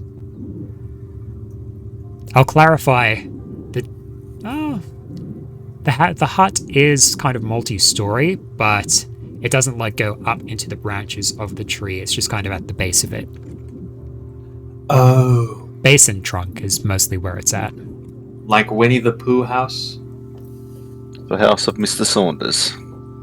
I don't know any of these references in my mind. Winnie the Pooh lives under the name Mr. Saunders. It's a sign on his house that says Mr. Saunders, and he lives under it. Yeah, sure, kind of like that. I've brought up some images, and it's sort of like that. It's more housey than just a door in the side of a tree, but yes. Okay, I get you.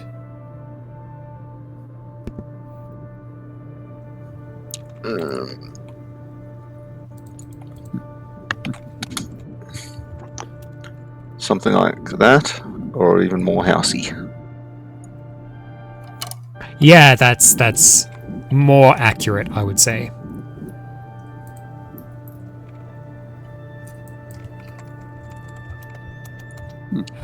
There's a really...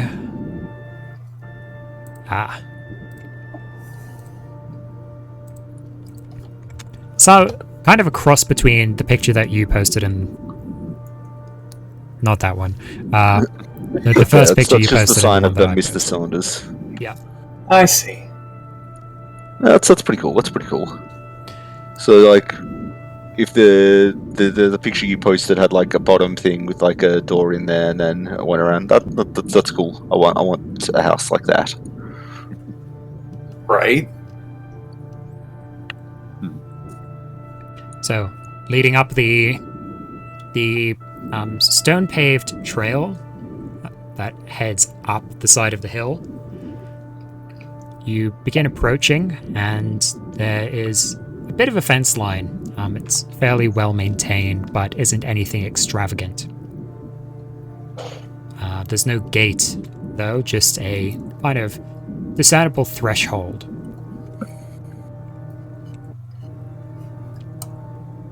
As you pass through the threshold, nothing seems to be, particularly off or unusual about that.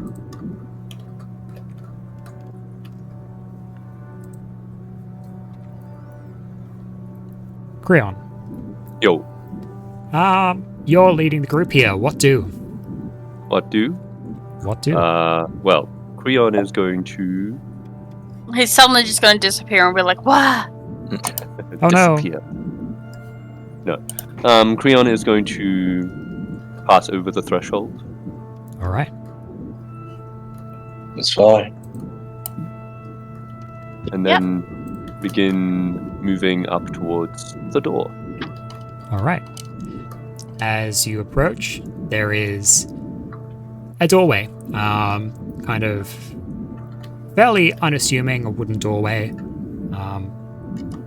Go up to the door. Mm-hmm. No one has come out or exited as of yet. What do you do? Creon is going to politely rap on the door. All right. So you Yep. rap on the door. Yep. There's a brief pause. And then the door swings open and the entrance seems to extend itself out and around you all. The door slams shut behind you and kind of space seems to distort and you are suddenly within the threshold of this room.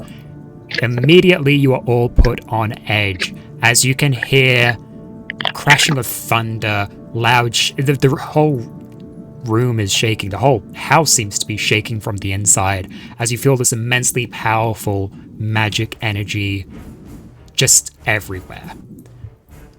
Felix looks around and goes, "It's bigger on the inside." It is. It is slightly bigger on the inside, in fact. Please hold while I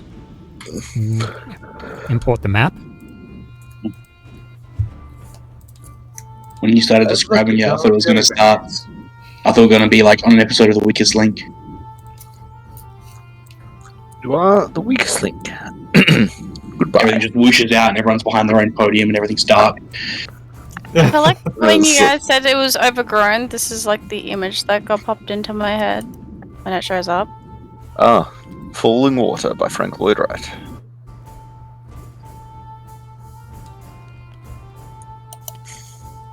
Get rid of these Waiting guys. for I this can picture. get rid of those guys. I can get rid of that. I can keep dead Vivi around because Vivi is dead. That hasn't changed. Okay. Vivi is in our hearts. Wow. What are you saying, wow to? The picture. I know, it looks fantastic, right? I want to go there. So do I.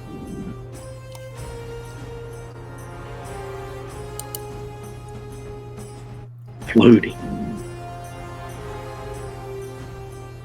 Alright, so anyway, we're in the house. It's bigger on the inside. TARDIS house. Anyway.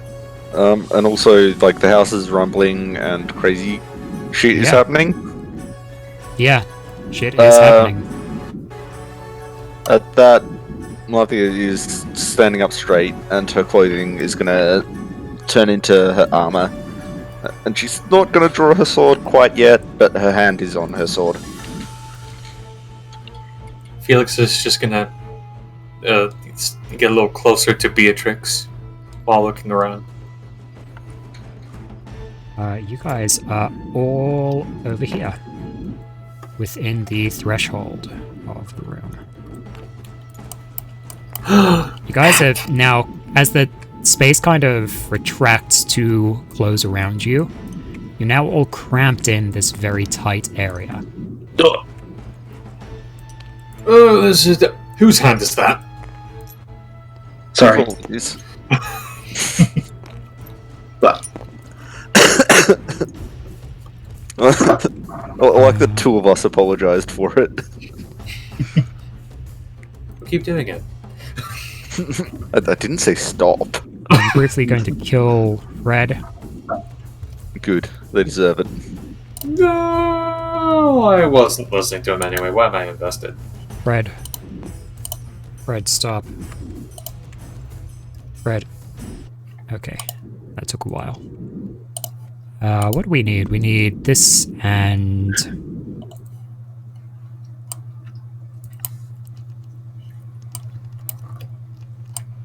Where is my fantasy battle? Here we go.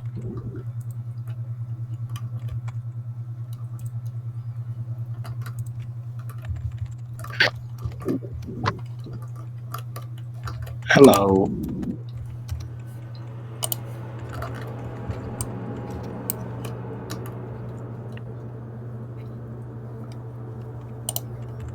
That doesn't sound right.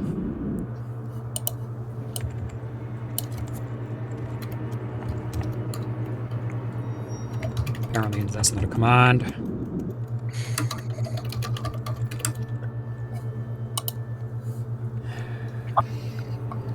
Damn it, Fredboat. This is why I hate Fredboat.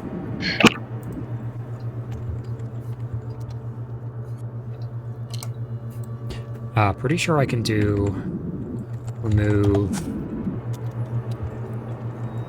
me.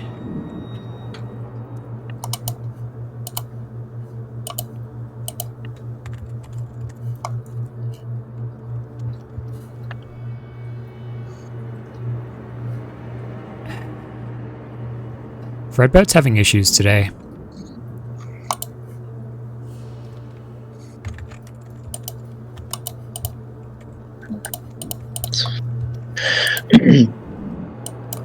Is it dark in here? Yes, it is quite dark inside. I'll cast light from the end of my staff. Alright.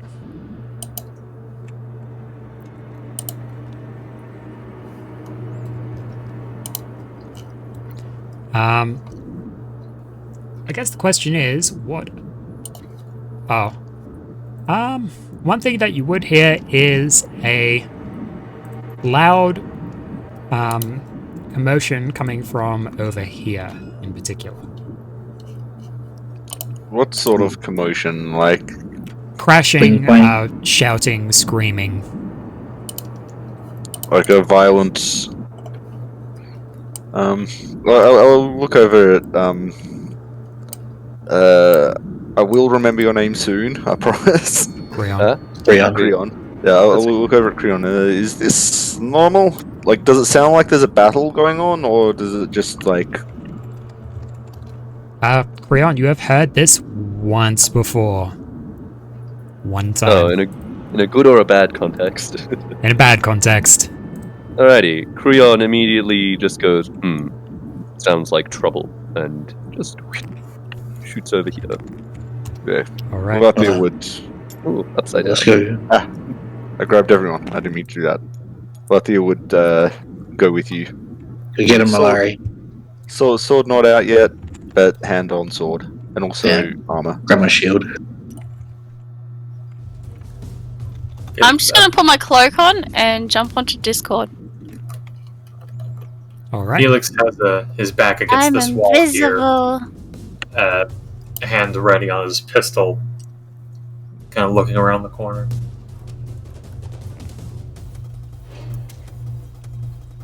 You guys see a short hallway which leads to a currently closed door which is violently shaking.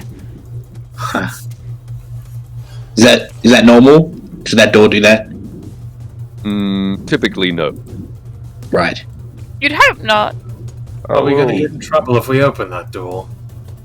I'll go up Yeah. and investigate Yes, the door. but we may also be in trouble if we do not. Like, is there a keyhole or something that I can look through? Yeah, there is a keyhole you can look through. I'll have a quick peek through there. Roll stealth. Oh, actually, no, you're not rolling stealth. What's your passive stealth at the moment? My pass is probably pretty bad. Let's see. I think this will probably... It's 10 plus your stealth. 15. 15. Yeah. maybe roll stealth, because I think you're the active participant in this situation. I'm not necessarily. I'm not necessarily trying to be stealthy about what I'm doing here, but Maybe it is. 13 plus 5 is 18. Okay, that's alright for the moment. As you go up to and poke your eye through the keyhole, you see this glowing woman, tentacles everywhere around the room, just grabbing things, throwing stuff across the room. She's screaming. Her back's turned, so you can't really get a good view of her. You can hear her shouting out something like, "No, it can't be! She can't be gone!"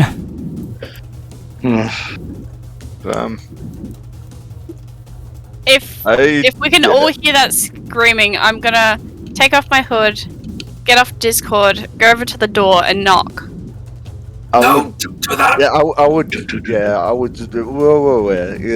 I think we should leave this for a little while. We need Do not- somebody. Have you gone and knocked? I knocked.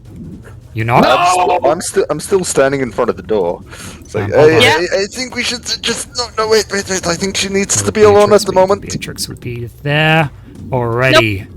I knocked. Dish. What do we have here? And let me knock on my desk.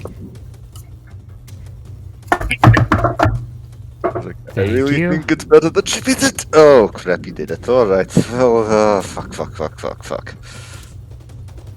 What's your master's Lari name, will by be the way? death of us. Aoife. Or Lady Malady. Lady Meladine. Are you in? I know you're upset. Please allow me to come in and speak with you. As soon as you knocked. Hold on, I'm trying to find exactly the right thing here. I guess it would be this.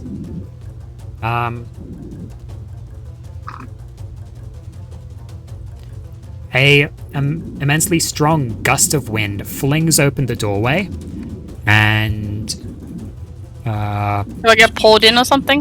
And then it shuts? there is a strong wind blowing out of that doorway. You guys all have to kind of strain against it.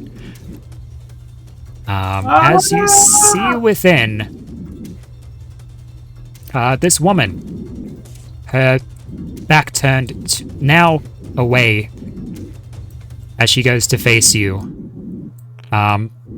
There is something unnaturally tall about her, like your perceptions of her are off. It's kind of hard to tell because space is seeming kind of weird here.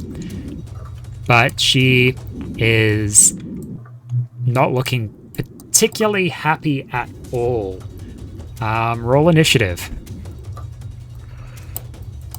God damn it, Mulari. Yay. Ooh. Very good. Hey, I rolled above a 10 for initiative. That almost never happens. Why are you Natural bringing in things that aren't supported? What? Why are you bringing in things that aren't supported? I don't know. It's supported. I see it.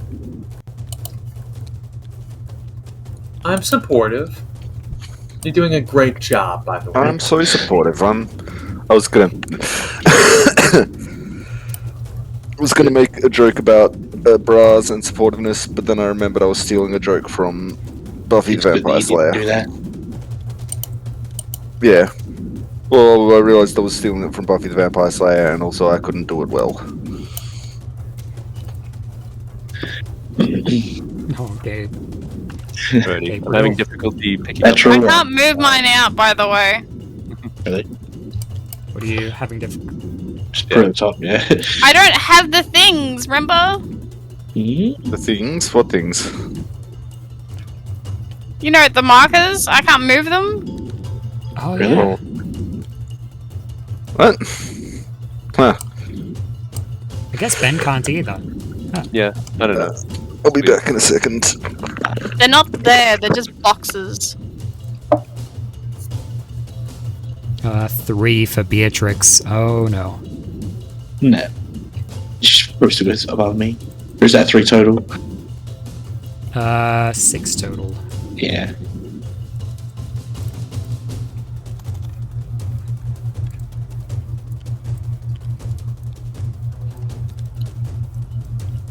Alright. Nolari, you're up first. What are you doing? I guess I should describe a bit more what you see inside. Inside, this immensely, like, weirdly tall woman.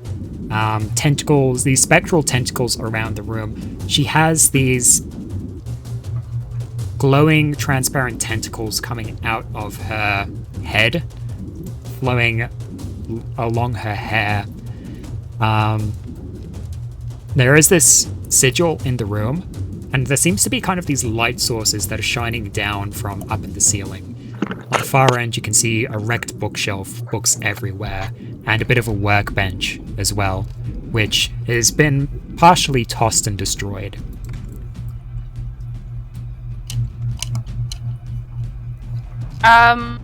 Okay. 1 second. Please hold. Please hold.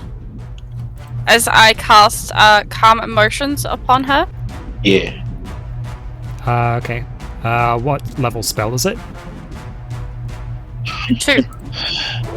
Okay. That is entropy, correct? Yes. Alrighty. So as you go kind of trying to manipulate entropy around her, a calming, dampening effect, you kind of watch as you can almost see like a visual manifestation for you at least of the entropy forming around her. It seems to kind of stop in a spherical area around her and then dissipate entirely.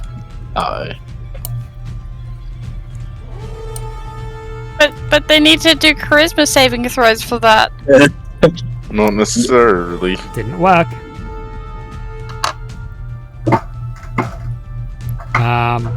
Fucking rude. The Seemed to audacity. you like the entropy was just kind of... Oh, make an Arcana check, actually. Oh, fuck. I hate Arcana. I don't have anything in an Arcana. No one has anything in Arcana. Haha, I have things in Arcana. Boom. Great, we have a wall.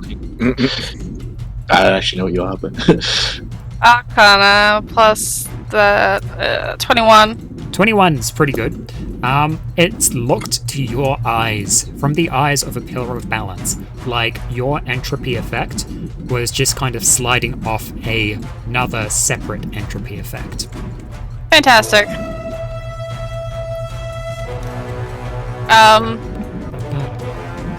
Hope it's a little loud. I'm not sure if I can do much right now.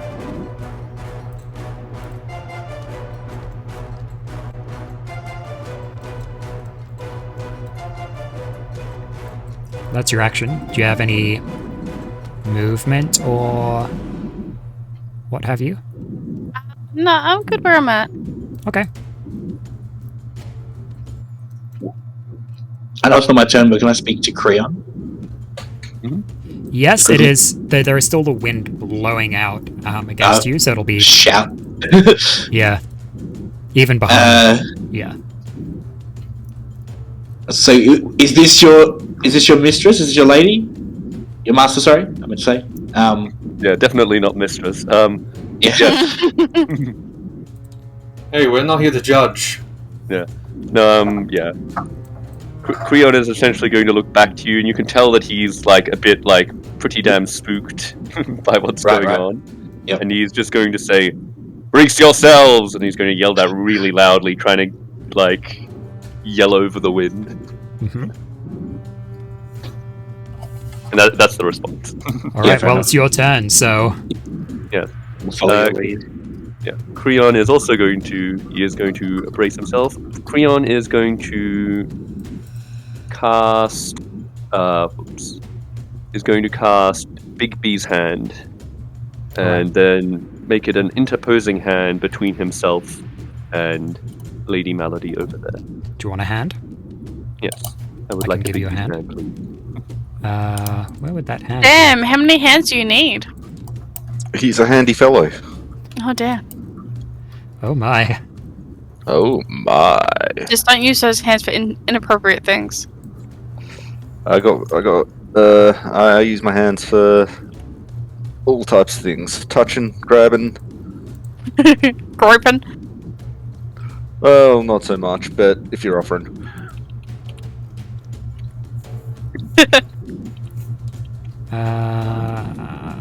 Other models.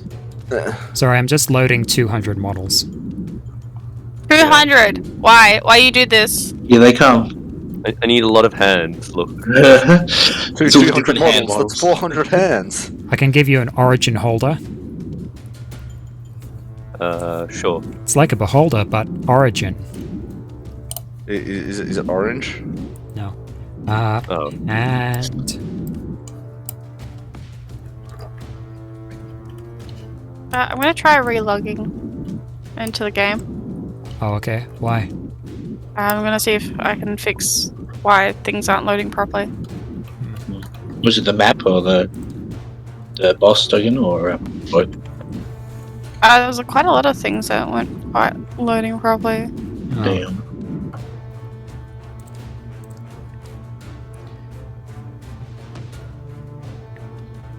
Big B's hand. Oh, Oh shit, it's Master Hand. I didn't know this was a Smash Brothers crossover. Pretty much is. Whoops. Wrong way. 3, 2, 1, go! I guess we can make that blue for you. Nice. Can we also? Yeah, we can. It probably doesn't need to be quite that big. I How think big? it's How large. big is the hand? I'm pretty sure it's Hand. but I'm pretty sure it's large, but Yeah, I I'm think so. All right, so it'd be that big. about yay amount. Yes. Yeah, large. Maybe it can be a little smaller. Why is there so many unsupported files? I have no clue.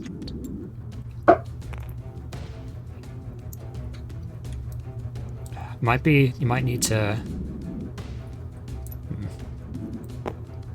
Oh well. Anyway, I imagine the hand would be out this way. No. Yes. Wait, what? Just rotated back the other way. It's really Oh. quick to see. That's okay. Okay. Sure.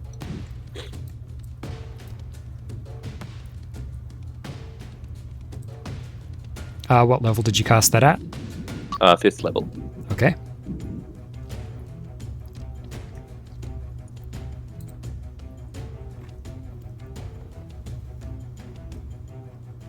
All right.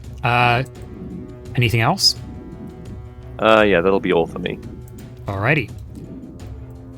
Lair action. Lovely. Jeez. All of our pings are real bad right now. Most are okay-ish. Feel like my ping? Yeah, it was at Yeah. 900 for a second there. Oh, well, I'm sorry, I don't have a big ping. I mean, you've got the biggest ping of us all. You guys are all standing out here. I feel like I don't like the way you said that.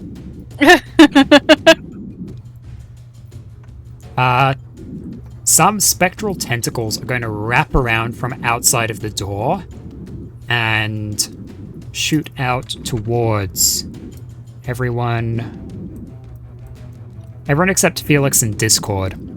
Aw. You don't get to play with the tentacles. Could all of you please make a dexterity saving throw? Oh, yay! Save. I'm so good at these. 8. Fuck. Yay. Does that help you at all, Caleb? Hold on. 20. Okay, I'll have a look. Yeah. So what am I gonna roll? Dexterity save. I got 18. That's pretty good. That's not enough, but it's pretty good. Jeez, it's not enough. Bloody hell.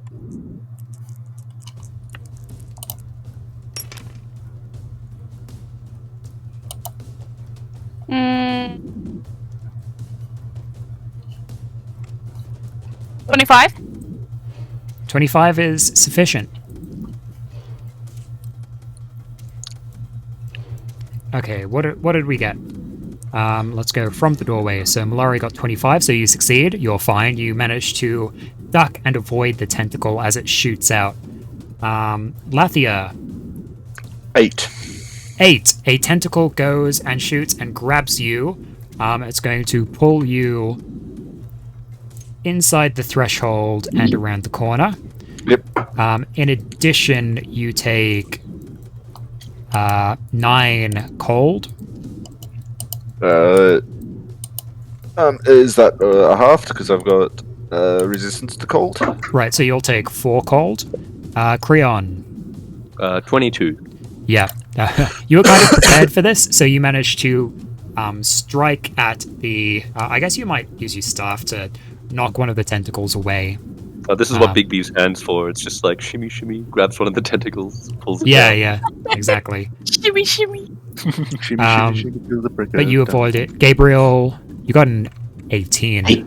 Yep. That is insufficient. You take 9 cold damage and you're pulled out around this way into the threshold of this room. To the breach. And Beatrix, sword Hello. comes out and kind of slices one of the tentacles as it's coming at her. She avoids the effect as well. That's the lair. Alright. Afia is going to take her turn now. She's going to stand there. She puts her hands out beside her, and she is just going to lift them up. And as she goes and lifts them, likewise, coming out of the ground will be a... What are we going to get?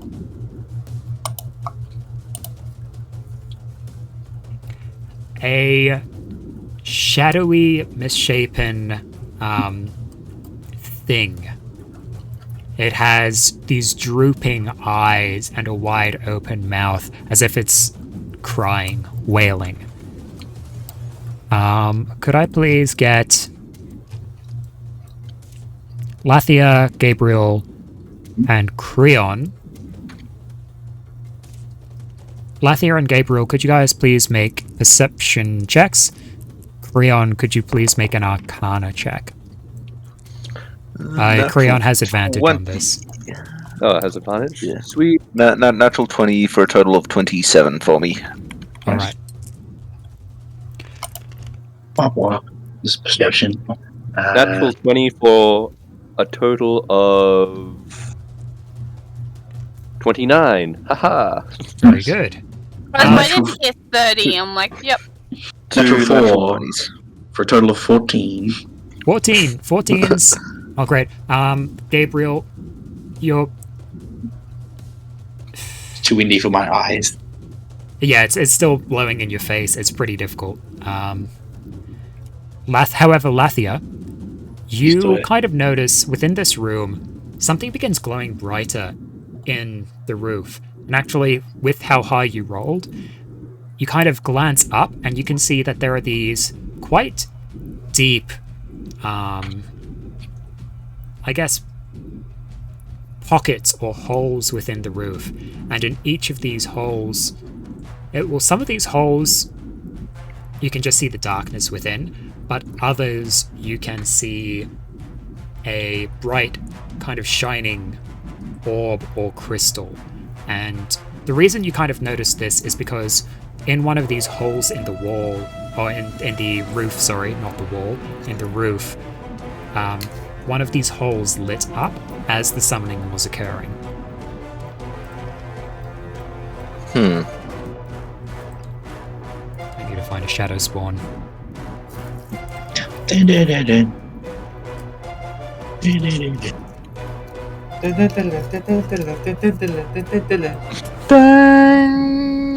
Felix, did you listen to the thing I sent in Discord?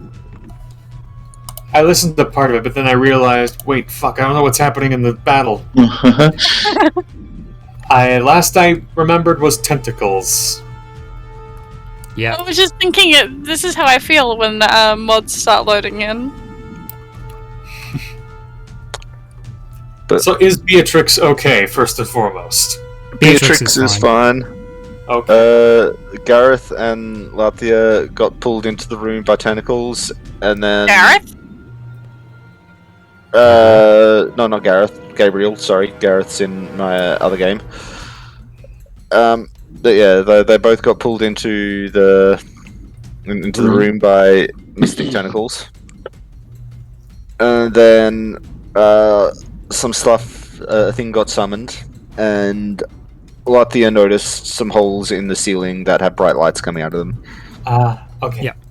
Chris? Presumably, Creon also noticed this. Creon does Chris? not notice this per se, but Creon, you're kind of aware of one thing that your master was kind of interested in, and that was these artifacts known as Triti stars, which basically seem to hold the concentration of the caster so that they could concentrate on multiple spells at the same time. Ooh, And spook. Yep. at some point, Ifya had quite a collection which she was kind of pondering what to do with. For Think sure. she found a use. Okay. Question: would I know if these count as? Okay, so they're just like artifacts, yeah. Yeah. These stars, cool. Would I know if they are breakable? Yes, they would be breakable. Okay. Cool. I assume there's still gusts of wind. Yeah, there is still gusts of wind. Okay. Well, we'll leave it till next time. All good. Alright. Damn, I can't find an appropriate shadow spirit. It's very disappointing. But this'll do, I guess. Make it, sad, okay, so it'll be Lou and... The pens are way too thick. I was going to try to draw one of the Pac-Man ghosts. You can decrease the size of the pen. You mean like this?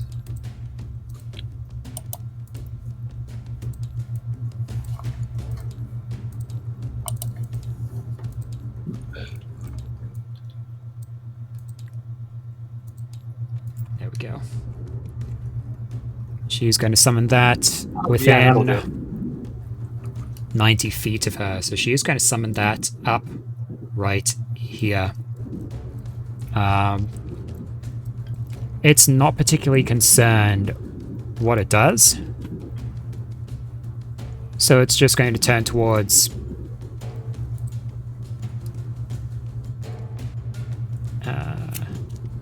you know what, it's going to go and do... makes a number of attacks equal to half the spell's level. Okay.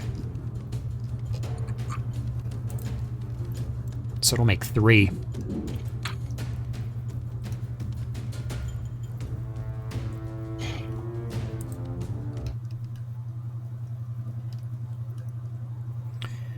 It'll make 3 attacks, 1 at Gabriel, 1 at Lathia, and then another at Gabriel. Okay. Little beastie. That'll be a 16 on Gabriel, Misses. 21 on Lathia, I believe 21 hits. 21 on Gabriel. That hits too. Alrighty. Jeez. Lathia, you're going to take +3 +9. Not +9 +6, so 9. You take 19 cold damage, so rounded down to 10. 10. Gabriel, you take 15 cold damage. 15. Yep.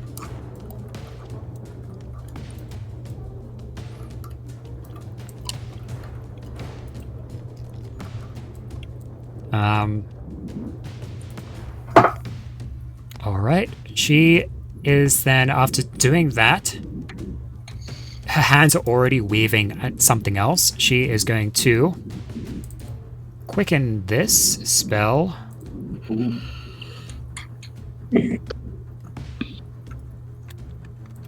She's going to go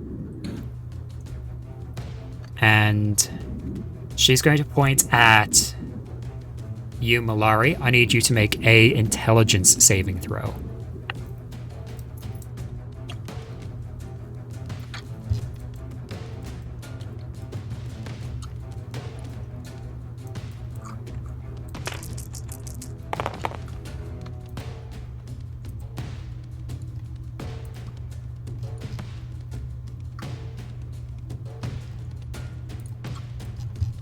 Beck, you here?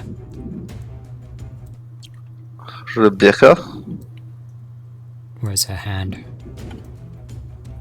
What? Intelligence saving throw. Oh, yay. Brain no work no more. 1 sec. It might not. What do you mean?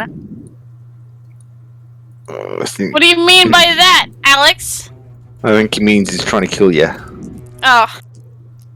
He would have done that a long time ago if that was so. That's My pretty rolls good. today. The Broodmother helped you with that one. Intelligence.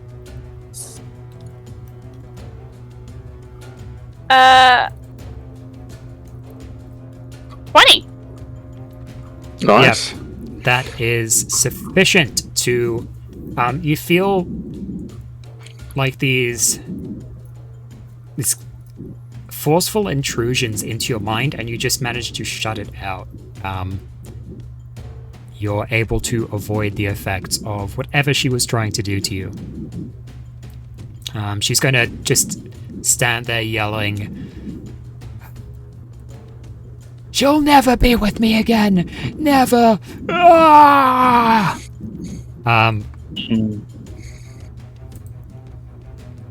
Yeah, that's her turn. Oh, sorry, one more thing. She's going to have a tentacle come up. It's a big ass turn. Yeah, it is. She's going to have a tentacle come up and slap you, Gabriel. Damn.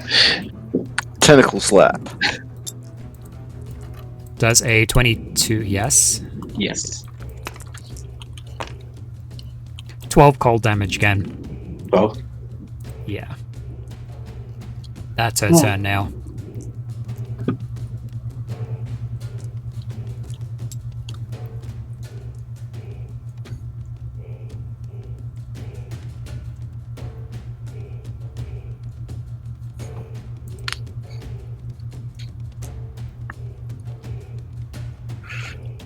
she's finished.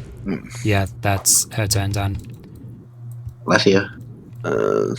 Your DM screen seems to be having a bit of trouble. Huh? I the just hell? noticed Oh, damn. Pop. so something happened there. Someone must have accidentally retracted the DM screen. What?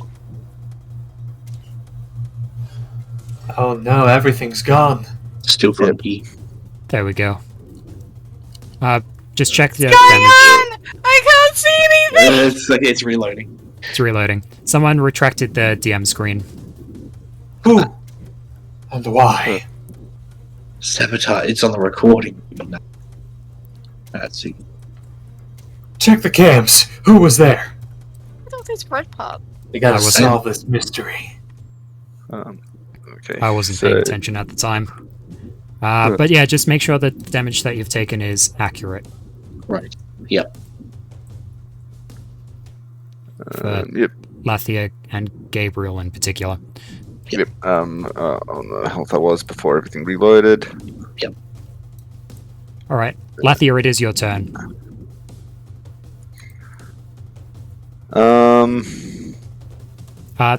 Just as an FYI, your movement... Oh no, actually your movement's okay.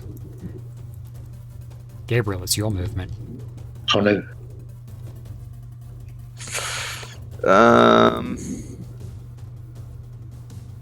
Yeah, I'm just gonna run up to big lady over here. And give it some wickety whacks with my sword. Wickety whack, clap it back. It's a natural 4, which I think goes to there's 16. 17. Oh yes, 17 because we're level up. 17, you say? Duh. No.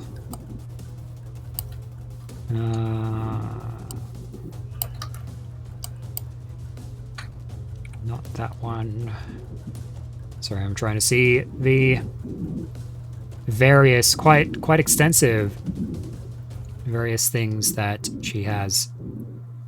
Okay. That'll hit. Hit nice.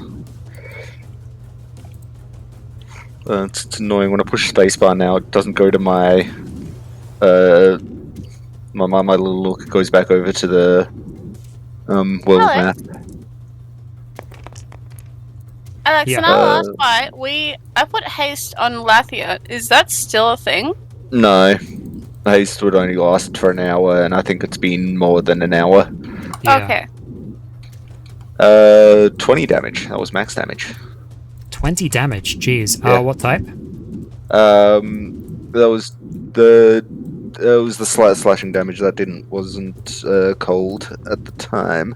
Good to know. Unless the slashing damage converts to cold damage. But yeah, I haven't added a frostbite layer yet. Yeah. She takes the hit. As you come up to her, she towers above you, even. As you go and take the slash against her, she stumbles backwards, and a tentacle kind of comes up and tries to wrap itself around you. Could you please make a dexterity saving throw? 16? That is insufficient as the tentacle comes up and deals you 0 cold damage. Excellent. Ow!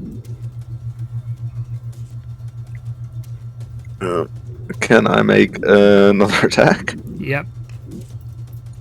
Alright.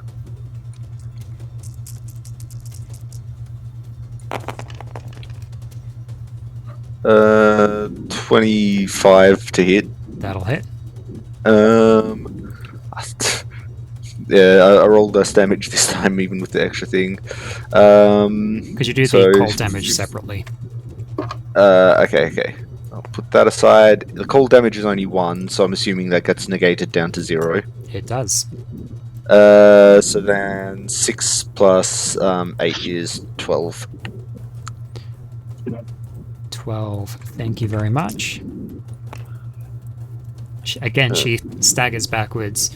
Now she's locked eyes with you, and a tentacle again lashes out at you. Whoosh! Make a quick dex save.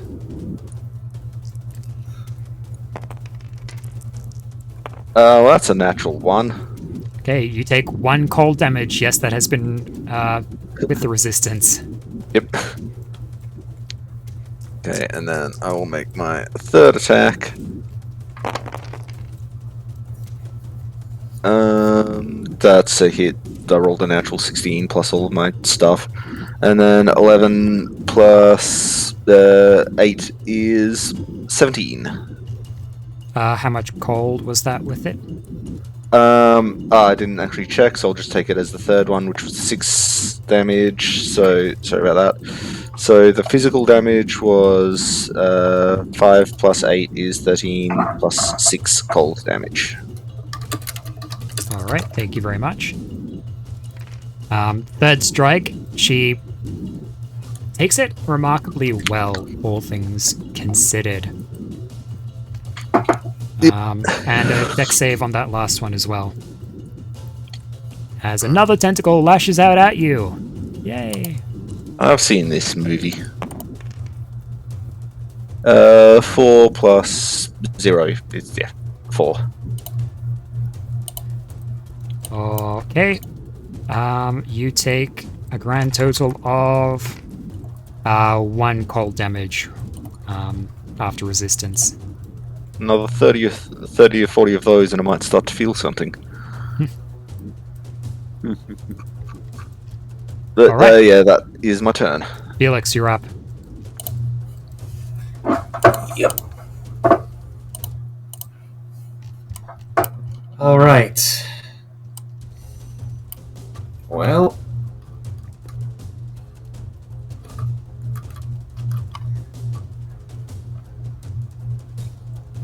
There's not much I can do with my current position, so I'm gonna have to move.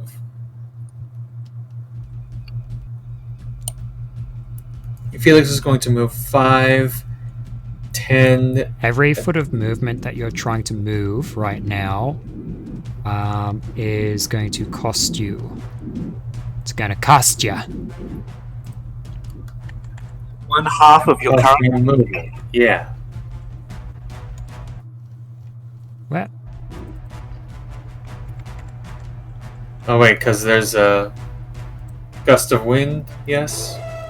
There is a gust of wind. Yeah, every foot of... Yeah, your movement is basically halved while in this gust of wind.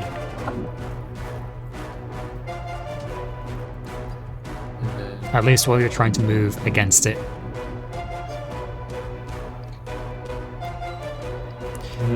That actually would have been the case for Lathir as well. Did you have the movement to get up there? That's a good question. I was here, so... you fly. Yeah, I can have activated my wings, if you like. That would double my movement.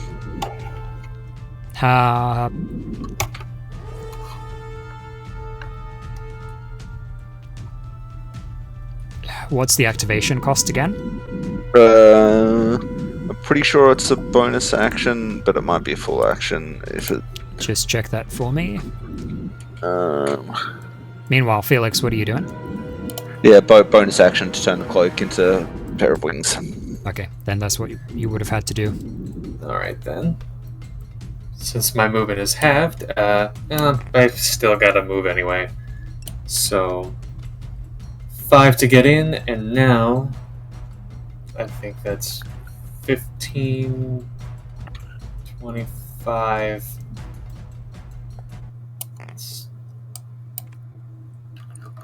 I don't think I can move much further.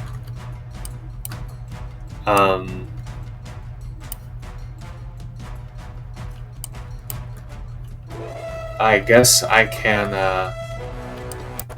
pull out my magic rifle. Not magic rifle, what am I thinking? Magic pistol. And I will aim and fire at the despair spirit here. Alright, that'll be at disadvantage, by the way. Okay.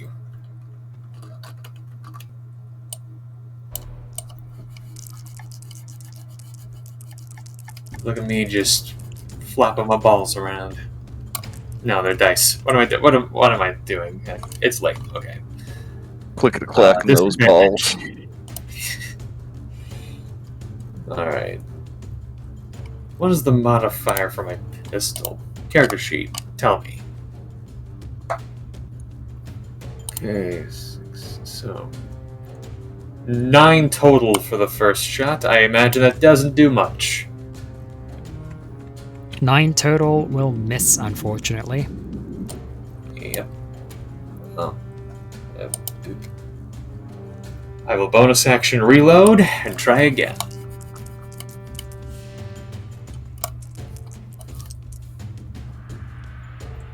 Okay, the disadvantage natural 1. As you go, taking the reload and aiming again, the wind is incredibly strong and seems to like curve away from the spirit, even despite the short distance that you have to fire at it. Okay, won't do that. That's your turn. You can't do anything else. Yep. Unless you wanted to move back. Nope. I'm gonna try and keep moving forward. All right. Beatrix is generally displeased about this. She sees the spirit in front of her. She's less keen to go and attack the giant angry lady, so she's going to look at the Spirit of Despair and fire off 3 Eldritch Blasts as she points the blade of Xenotheatus at the spirit.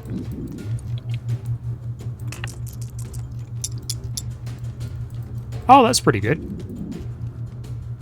That'll good be for her. a 28, a 19, and a 17 total.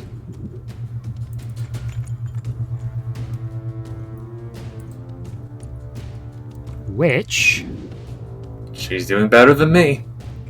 just managed to all hit.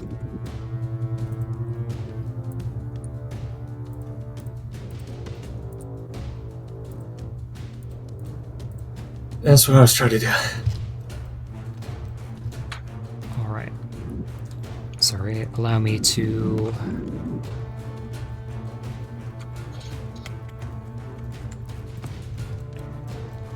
roll that damage. Oh, Oh. that damage! 1, 2, 3. How much damage is it? An average. Oh, it's not great. 14 force damage as the 3 blasts strike at the spirit. Doesn't have resistance to that, which is very good. It'll take it down a small notch. As the spirit kind of wails in despair as it is being hammered by these eldritch blasts. Beatrix will lower the sword, still straining against the wind, kind of up to protect her face from the strong gust.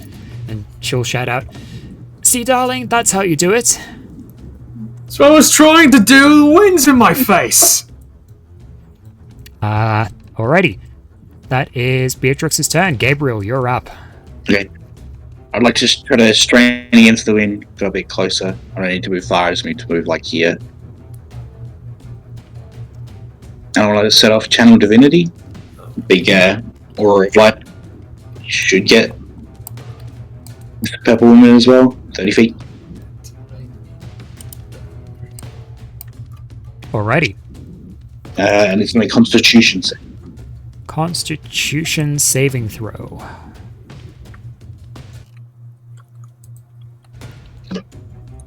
Uh, 21.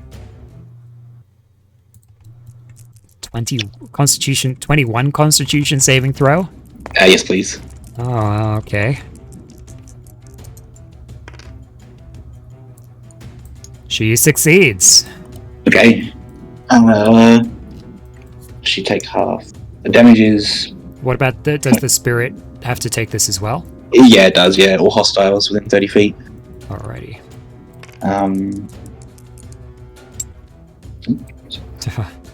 24. Yeah, half on a save, yeah.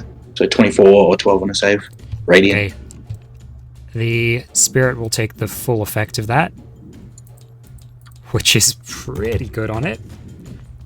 It yelps out, letting out a crying sob. She seems hardly affected by it at all. Fair. Then bonus action to do a level 4 spiritual weapon next to the despair spirit here. Whack it. Alright.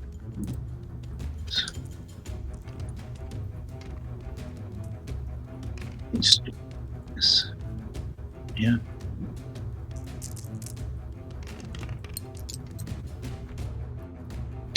Yeah, it's a 30 to hit. Low damage though. 8 force damage. Wow. Yeah, that hits and strikes the spirit. It is looking a little faint here. Is that your turn? Yeah.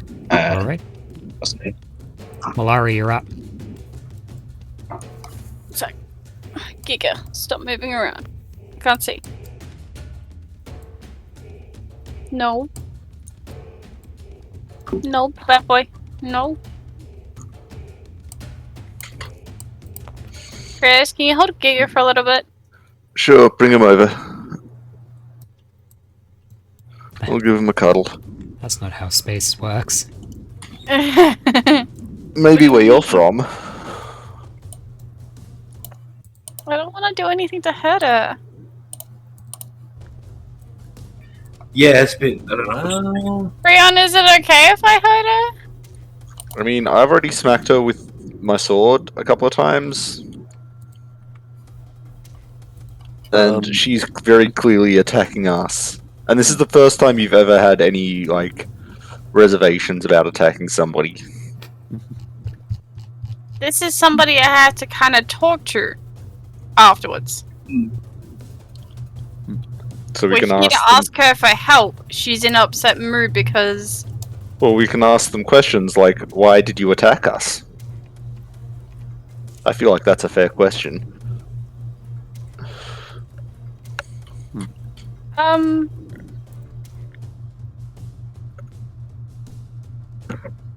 Can't do that. Can I reset my, my balance? Sure. Will that take, one of my things? That takes a action to do.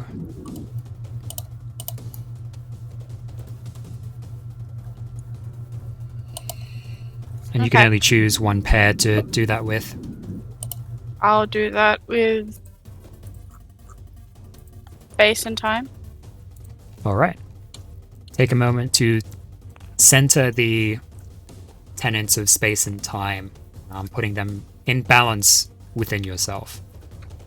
I would like to put her in momentary stasis.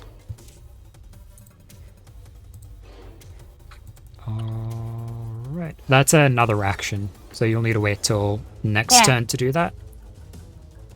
Well, can I cast anything? You could do a bonus action.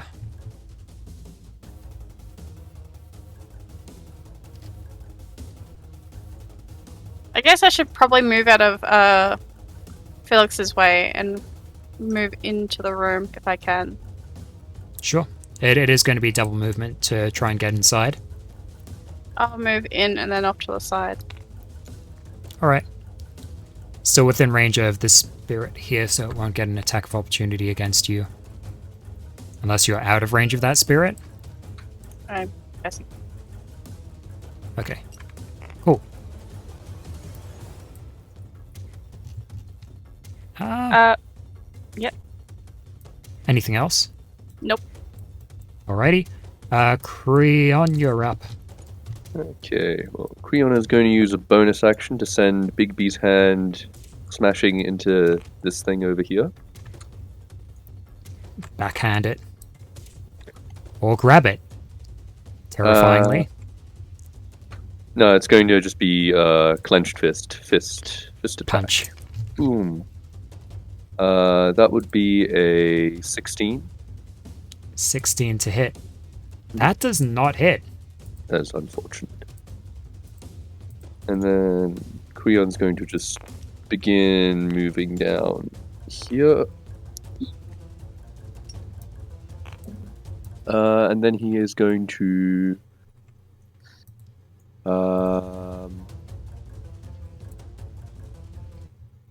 yeah, let's just do a second level magic missile because that can't miss. Alright.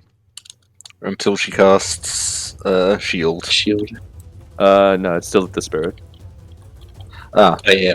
If it can cast shield, I'll be a little put Yeah, out. that'd be The yes. spirit cut now. Okay, roll damage. Yeah. I just have to double check how much it is. Jeez. Do it. So 44 plus 1. Cool.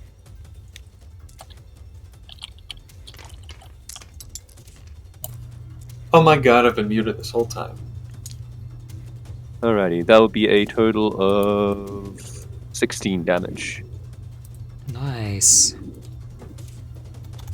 That literally halves its remaining HP. It was supposed to do all of it, but damn it. I apologize, but I don't. Alrighty. And that will be all. Alrighty. So I guess that moves it on to the lair.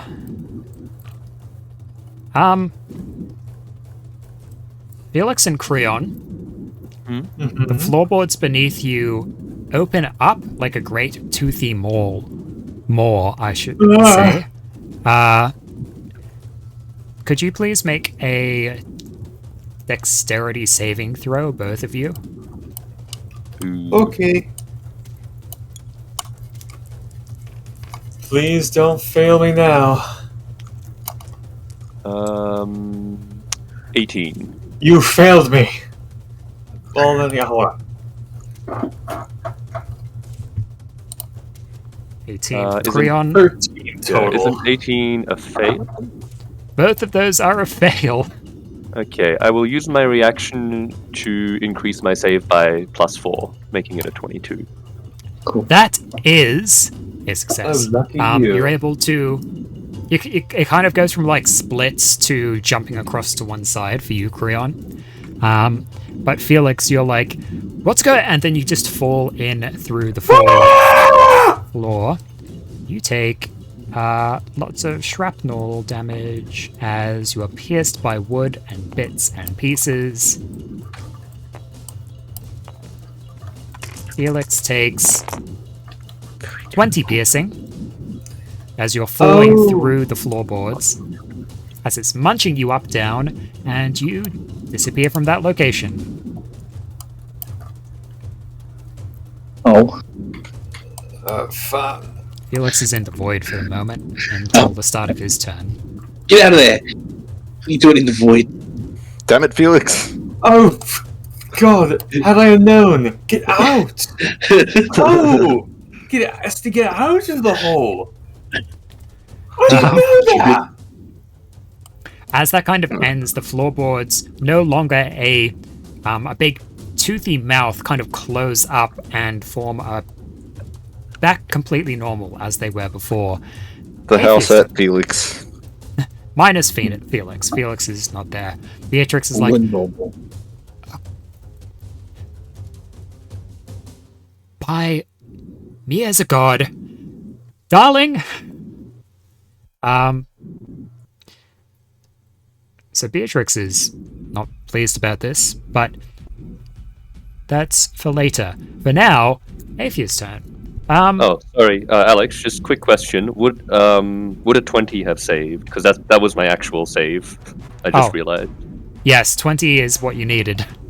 Yep. Okay. In that case, I don't need to use my reaction. Apologies. Alrighty. Well, that's even better. Yeah. Athea. She's not particularly pleased about this.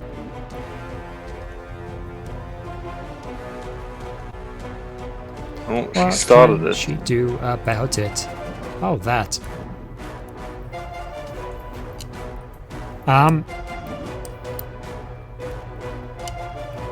She is going to go and lean down close to you, Lathia. She actually has to bend quite considerably down to meet your gaze.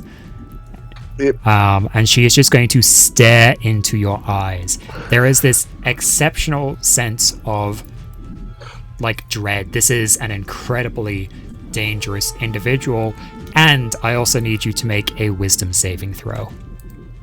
Look, so wise. Look at your special eyes.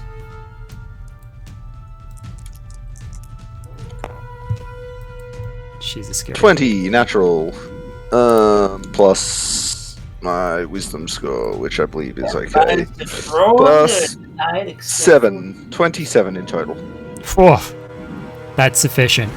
You feel the effects. It was like these massive claws were wrapping around your mind and trying to get a stranglehold on you and what you can do.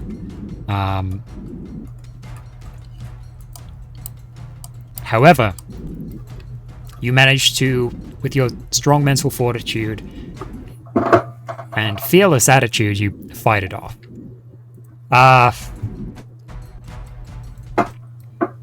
Well, that's exciting for Athea. This is pretty As- exciting. She isn't able to dominate you. What is able to happen, though, is tentacles and spirit.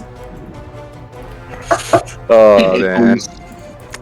It's tentacles, domination. It's just. Cages. This whole night's. Are we sure that something else isn't going on? Are we in the right game? Art's open to interpretation. If you got a dirty mind. Yeah. Listen, I know porn when I see it. No. The despair spirit will go and get out this wailing scream. I need. Who is within range? Oh, Lathia, you're within range. Oh. I I'd need be everyone. worried if she wasn't. Yeah, I need everyone except Felix to make a wisdom saving throw. I just done that. Ah. 18. Failure. Fail. Get out Fail, of here. fuck you. 20 also a fail. 20, no. I got 14 actually. Fail. Yeah. We're at 19. Success. I need to roll for Beatrice. Oh, now we get these stupid hats. Failure hats. Oh, it's like a necktie for Lathia. Oh no. Beatrix fails. Creon. Oh, well, I'm not frightened of the big lady. I'm only frightened of the spirit. Wait, I can actually fix this. Nice. Creon, did you make a wisdom save? Sorry, apologies. I was just away. Wisdom save? Yep. Yeah. Malari, could you also make one for Discord? Sure. I don't know what Discord's wisdom would be. Actually, let me double check if Discord needs one. Yeah, I don't think Discord would need does one. Discord have enough of a mind? To be friend. Discord might just be immune. 24 wisdom. Okay, you succeed. Discord is immune to being frightened. Discord is the bravest one here. Bravery is overcoming fear. Bravery is just being immune to fear. Yeah, Alright. if you feel fear, you're a coward. Alrighty. She's also going to have a tentacle come out and whack Lathia. She does this all the time. That'll hit. That's 20. Geez, that's nearly 30. You're going to take 2 cold damage and your speed is reduced. That's fine. I'm where I want to be. What else can she do? Oh, she is also going to quicken another spell. She does a lot on her turn. That's all she can do. Do a lot. A lot.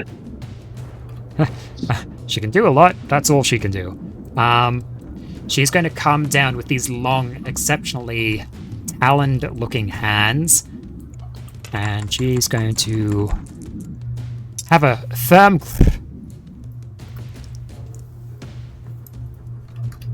Be very careful about what the words say.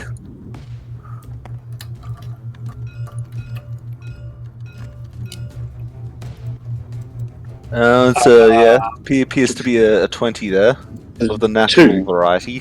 0-2. Oh no! Sorry, Felix. That one on the cheating. You take It's probably still good. Oh well. 25 That's the- lightning damage. That's not too bad of a roll for you, Lathia. She would have had advantage on that roll, actually. Not that she needed it, apparently. Also, you can't take reactions. That's fine. I'm getting a bit low on health after the 25. Let's see. As she comes out, and she'll just smack you down with a big taloned hand, lightning arcing through you as she kind of retracts, moving unnaturally fast. Her movements are just not as they should be. Speaking of Lathior, it's your turn. Yeah, this shit fucking sucks. So I am going to first off give myself advantage with a fighting spirit. I've also got 10 extra temporary hit points.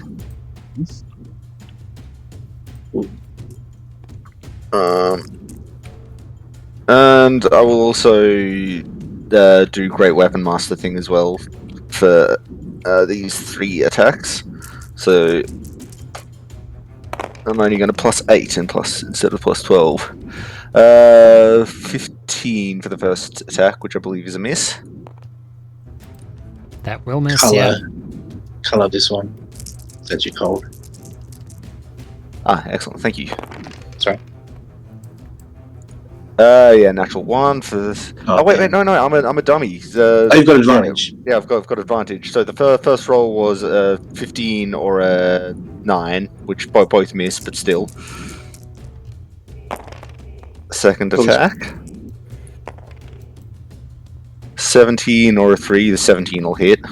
Yeah, that'll hit. And then that's 14 regular damage plus 3 cold. 14 plus 8 is 22 regular damage, 3 cold damage. That should be Frostbite 10, by the way. Well, actually, technically, that's Frostbite. That should be Frostbite 10. Didn't I only hit her twice the first time? You hit it 3 times last time. Did I? Oh, okay, so it should be then I will take that away, put that there. Just quickly give that a. Then hey, it's still only 3 cold damage. Nice. And now it's 10. So it's 14. What was damage. the physical? 14. For 20, because it's plus. I rolled a 4 plus the 10 from the Great Weapon Master plus 8. Oh, right. So 22. Yeah. All right. And then now second attack. Where's that attack? Is this the attack? Okay. Yeah. Oh yeah, that's right. The first attack was a. That should. 14 was what I rolled. Plus 8 is 22. All right, that'll hit. Then let's see. That's 8 plus 8 is 16, so 26 physical damage, 10 cold damage. Damn. All right. And then I will action surge because I really don't like this. Jeez. And make very similar things. 14 and an 18, yeah, that's a hit. 18. I rolled the minimum damage I could, but it's still 18 damage. 18 physical damage, 6 cold damage. All right. Shoot. 2 sevens, that's a miss. Yep. Last attack. 19 and 14, yeah, hit. Let's see, that's 6 plus 8 is 14. 24 physical damage, 3 cold damage. All right. After all of that, you're slamming her with Jeez. the legendary Frost Swordian. She's stumbling backwards. She's kind of trying to hold herself up here. She goes. She points a finger at you. Yep. And I think I might have pissed her off.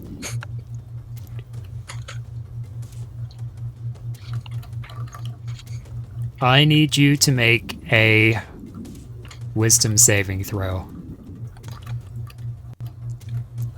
Been making these all day. You have Wow. You could do this all day. 19. All right. Oh, you're frightened. I was already frightened of the spirit. I'm also frightened of her now. No, you were frightened of the spirit, so Doesn't that mean I just have to? I can't. you also have unless you can disadvantage fly. on attack rolls while it's within your line of sight. Yeah. If my back is to it though. No, It's I like- mean, like, if you're able to see it, like, it's Okay. over there. Like, it's just over there. Oh well. Anyway, doesn't matter too Well, much. Yeah, I think. I can. Yeah. Yeah. Cool, what's done? What's done Yeah, is done. We'll try to remember it for next time. However, what is more important is that you are now unconscious. Oh no. Bad. That's not good. As the words echoing in around your head, she has spoken something to you which is incomprehensible, and you fall unconscious because of it. Alright, cool. Strangely on deep death down there.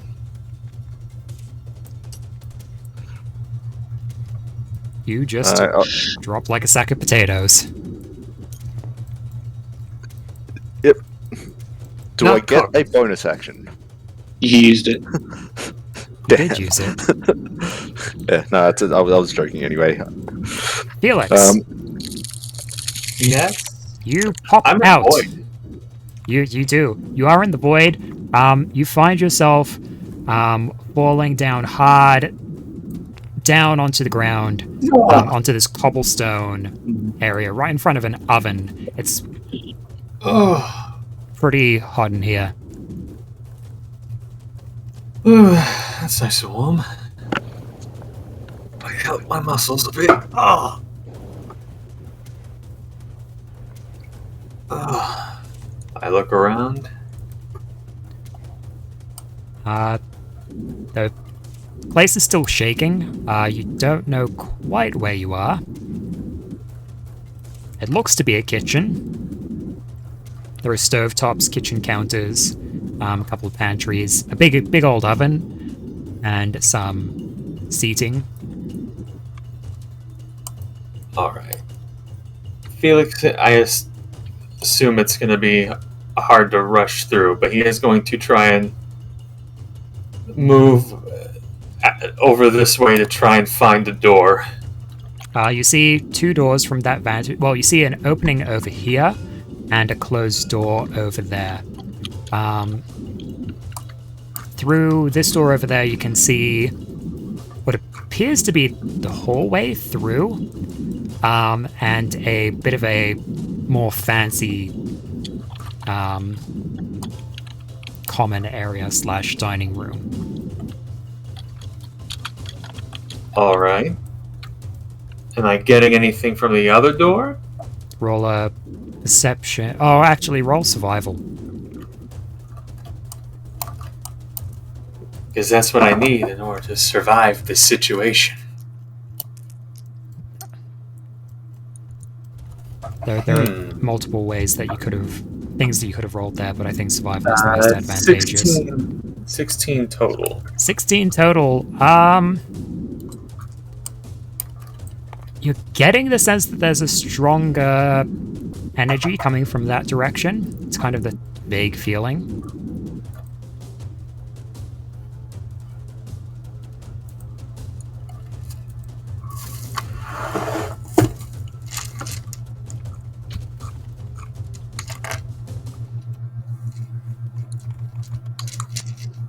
I need to get that D4 out again.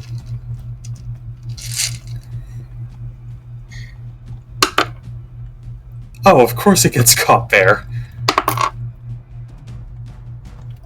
Alright. Felix is going to spend however much of his movement he can to get over towards this. Okay. If you dash, you could probably get about there. Yeah, I'll go ahead and do that. All right. That's about as far as you get. Okay, this... Well, is not where I was, but it's progress. Actually, in fact, you could probably... You can probably get out into the hallway, or just at the threshold of the hallway. Yeah, that's where he'll go. All right. I mean, he didn't know what was behind that door. No. And it wasn't shaking like the other door was. Because it's another... There's another barrier in between. Beatrix is going to turn. 1 minute. And she'll go and run this way. In fact, she has to run in a bit of a diagonal. And as she gets to about here, she sees Felix around the corner. She's like, "Oh, What the... darling, there you are. You were swallowed. Well, I'm glad you're safe." I'm glad to be safe. How? He, like, points behind him.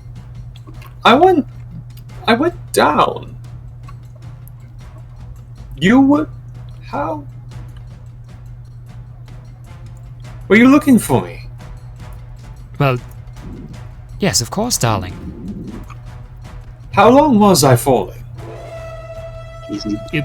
30 minutes? You literally 3 just... days. No, You just fell, and then I went looking for you as soon as I could. sorry about that. Thank you. Well, now that we found each other, let's go head back and help our friends. Supposing the fight isn't over already. No, it's still going at the moment. Fun.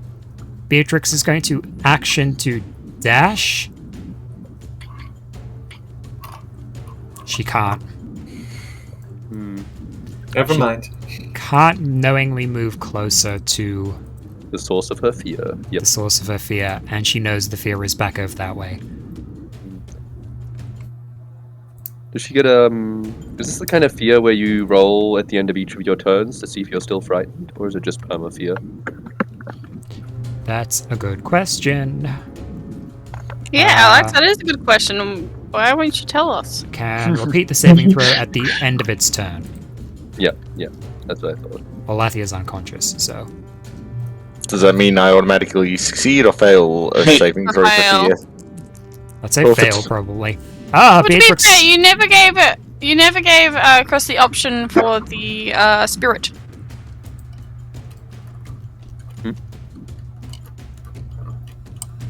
What about me in the spirit? What option did I have? Or didn't? Roll something so then you wouldn't be afraid of it anymore. Yeah, that's at the well, end of his yeah, it turn, was- but he fell on... yeah. Or Lathia fell unconscious before her turn ended, so... Yeah, my turn ended with me taking a nap on the ground. You know what? Actually, roll that retroactively, because it says you fail strength or dexterity checks, but this is Yeah. neither. Beatrix failed, so she's just going to stand there and be like, "Right, back to battle." And she's just going to turn around. 21? That succeeds. So you're no longer Hooray. afraid when you wake up. I'm at the moment just having pleasant dreams instead of scary dreams about Spirits. about this despair spirit. Crying things. Yeah, I'm dreaming of large women. Like I'm just walking through fields and there's women who are like twice the size of Lathia, just around doing whatever they're doing. Yeah. Gabriel, what are you doing? It is your turn. Get a little force orb to whack the despair spirit. Yeah, do it. Bonus action. I may have to dip out at this point because I have work in the morning. So Okay, that's fine. Yeah, we've been going for a while. Yeah. In there. It's We'll end quite up late. It is quite late. Jeez, sorry. And Ben's sick. Oh no. We'll end up Gabriel's turn, and then we'll finish off the session for today. We're gonna Yeah, and then I get to find out what Lenny was trying to tell me. True. got 25 to hit, 14 force damage. 14 force damage. Oh my god, it's on 2 HP. Right.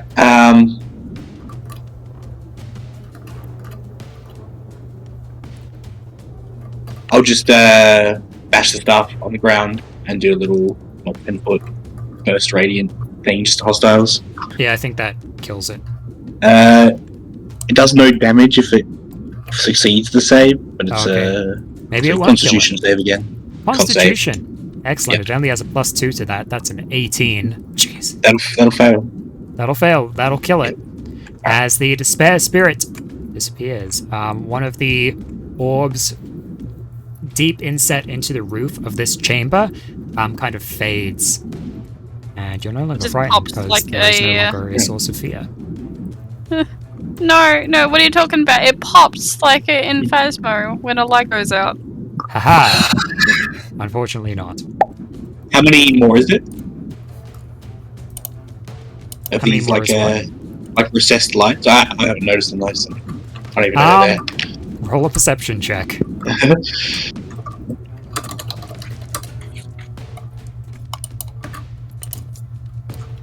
19. Yeah, that's pretty good.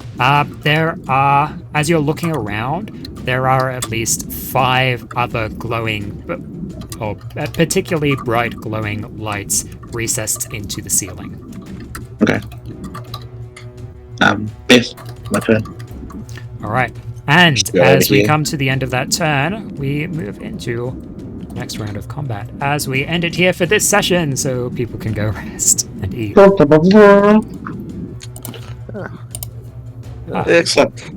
Yay. Hmm. Thank you.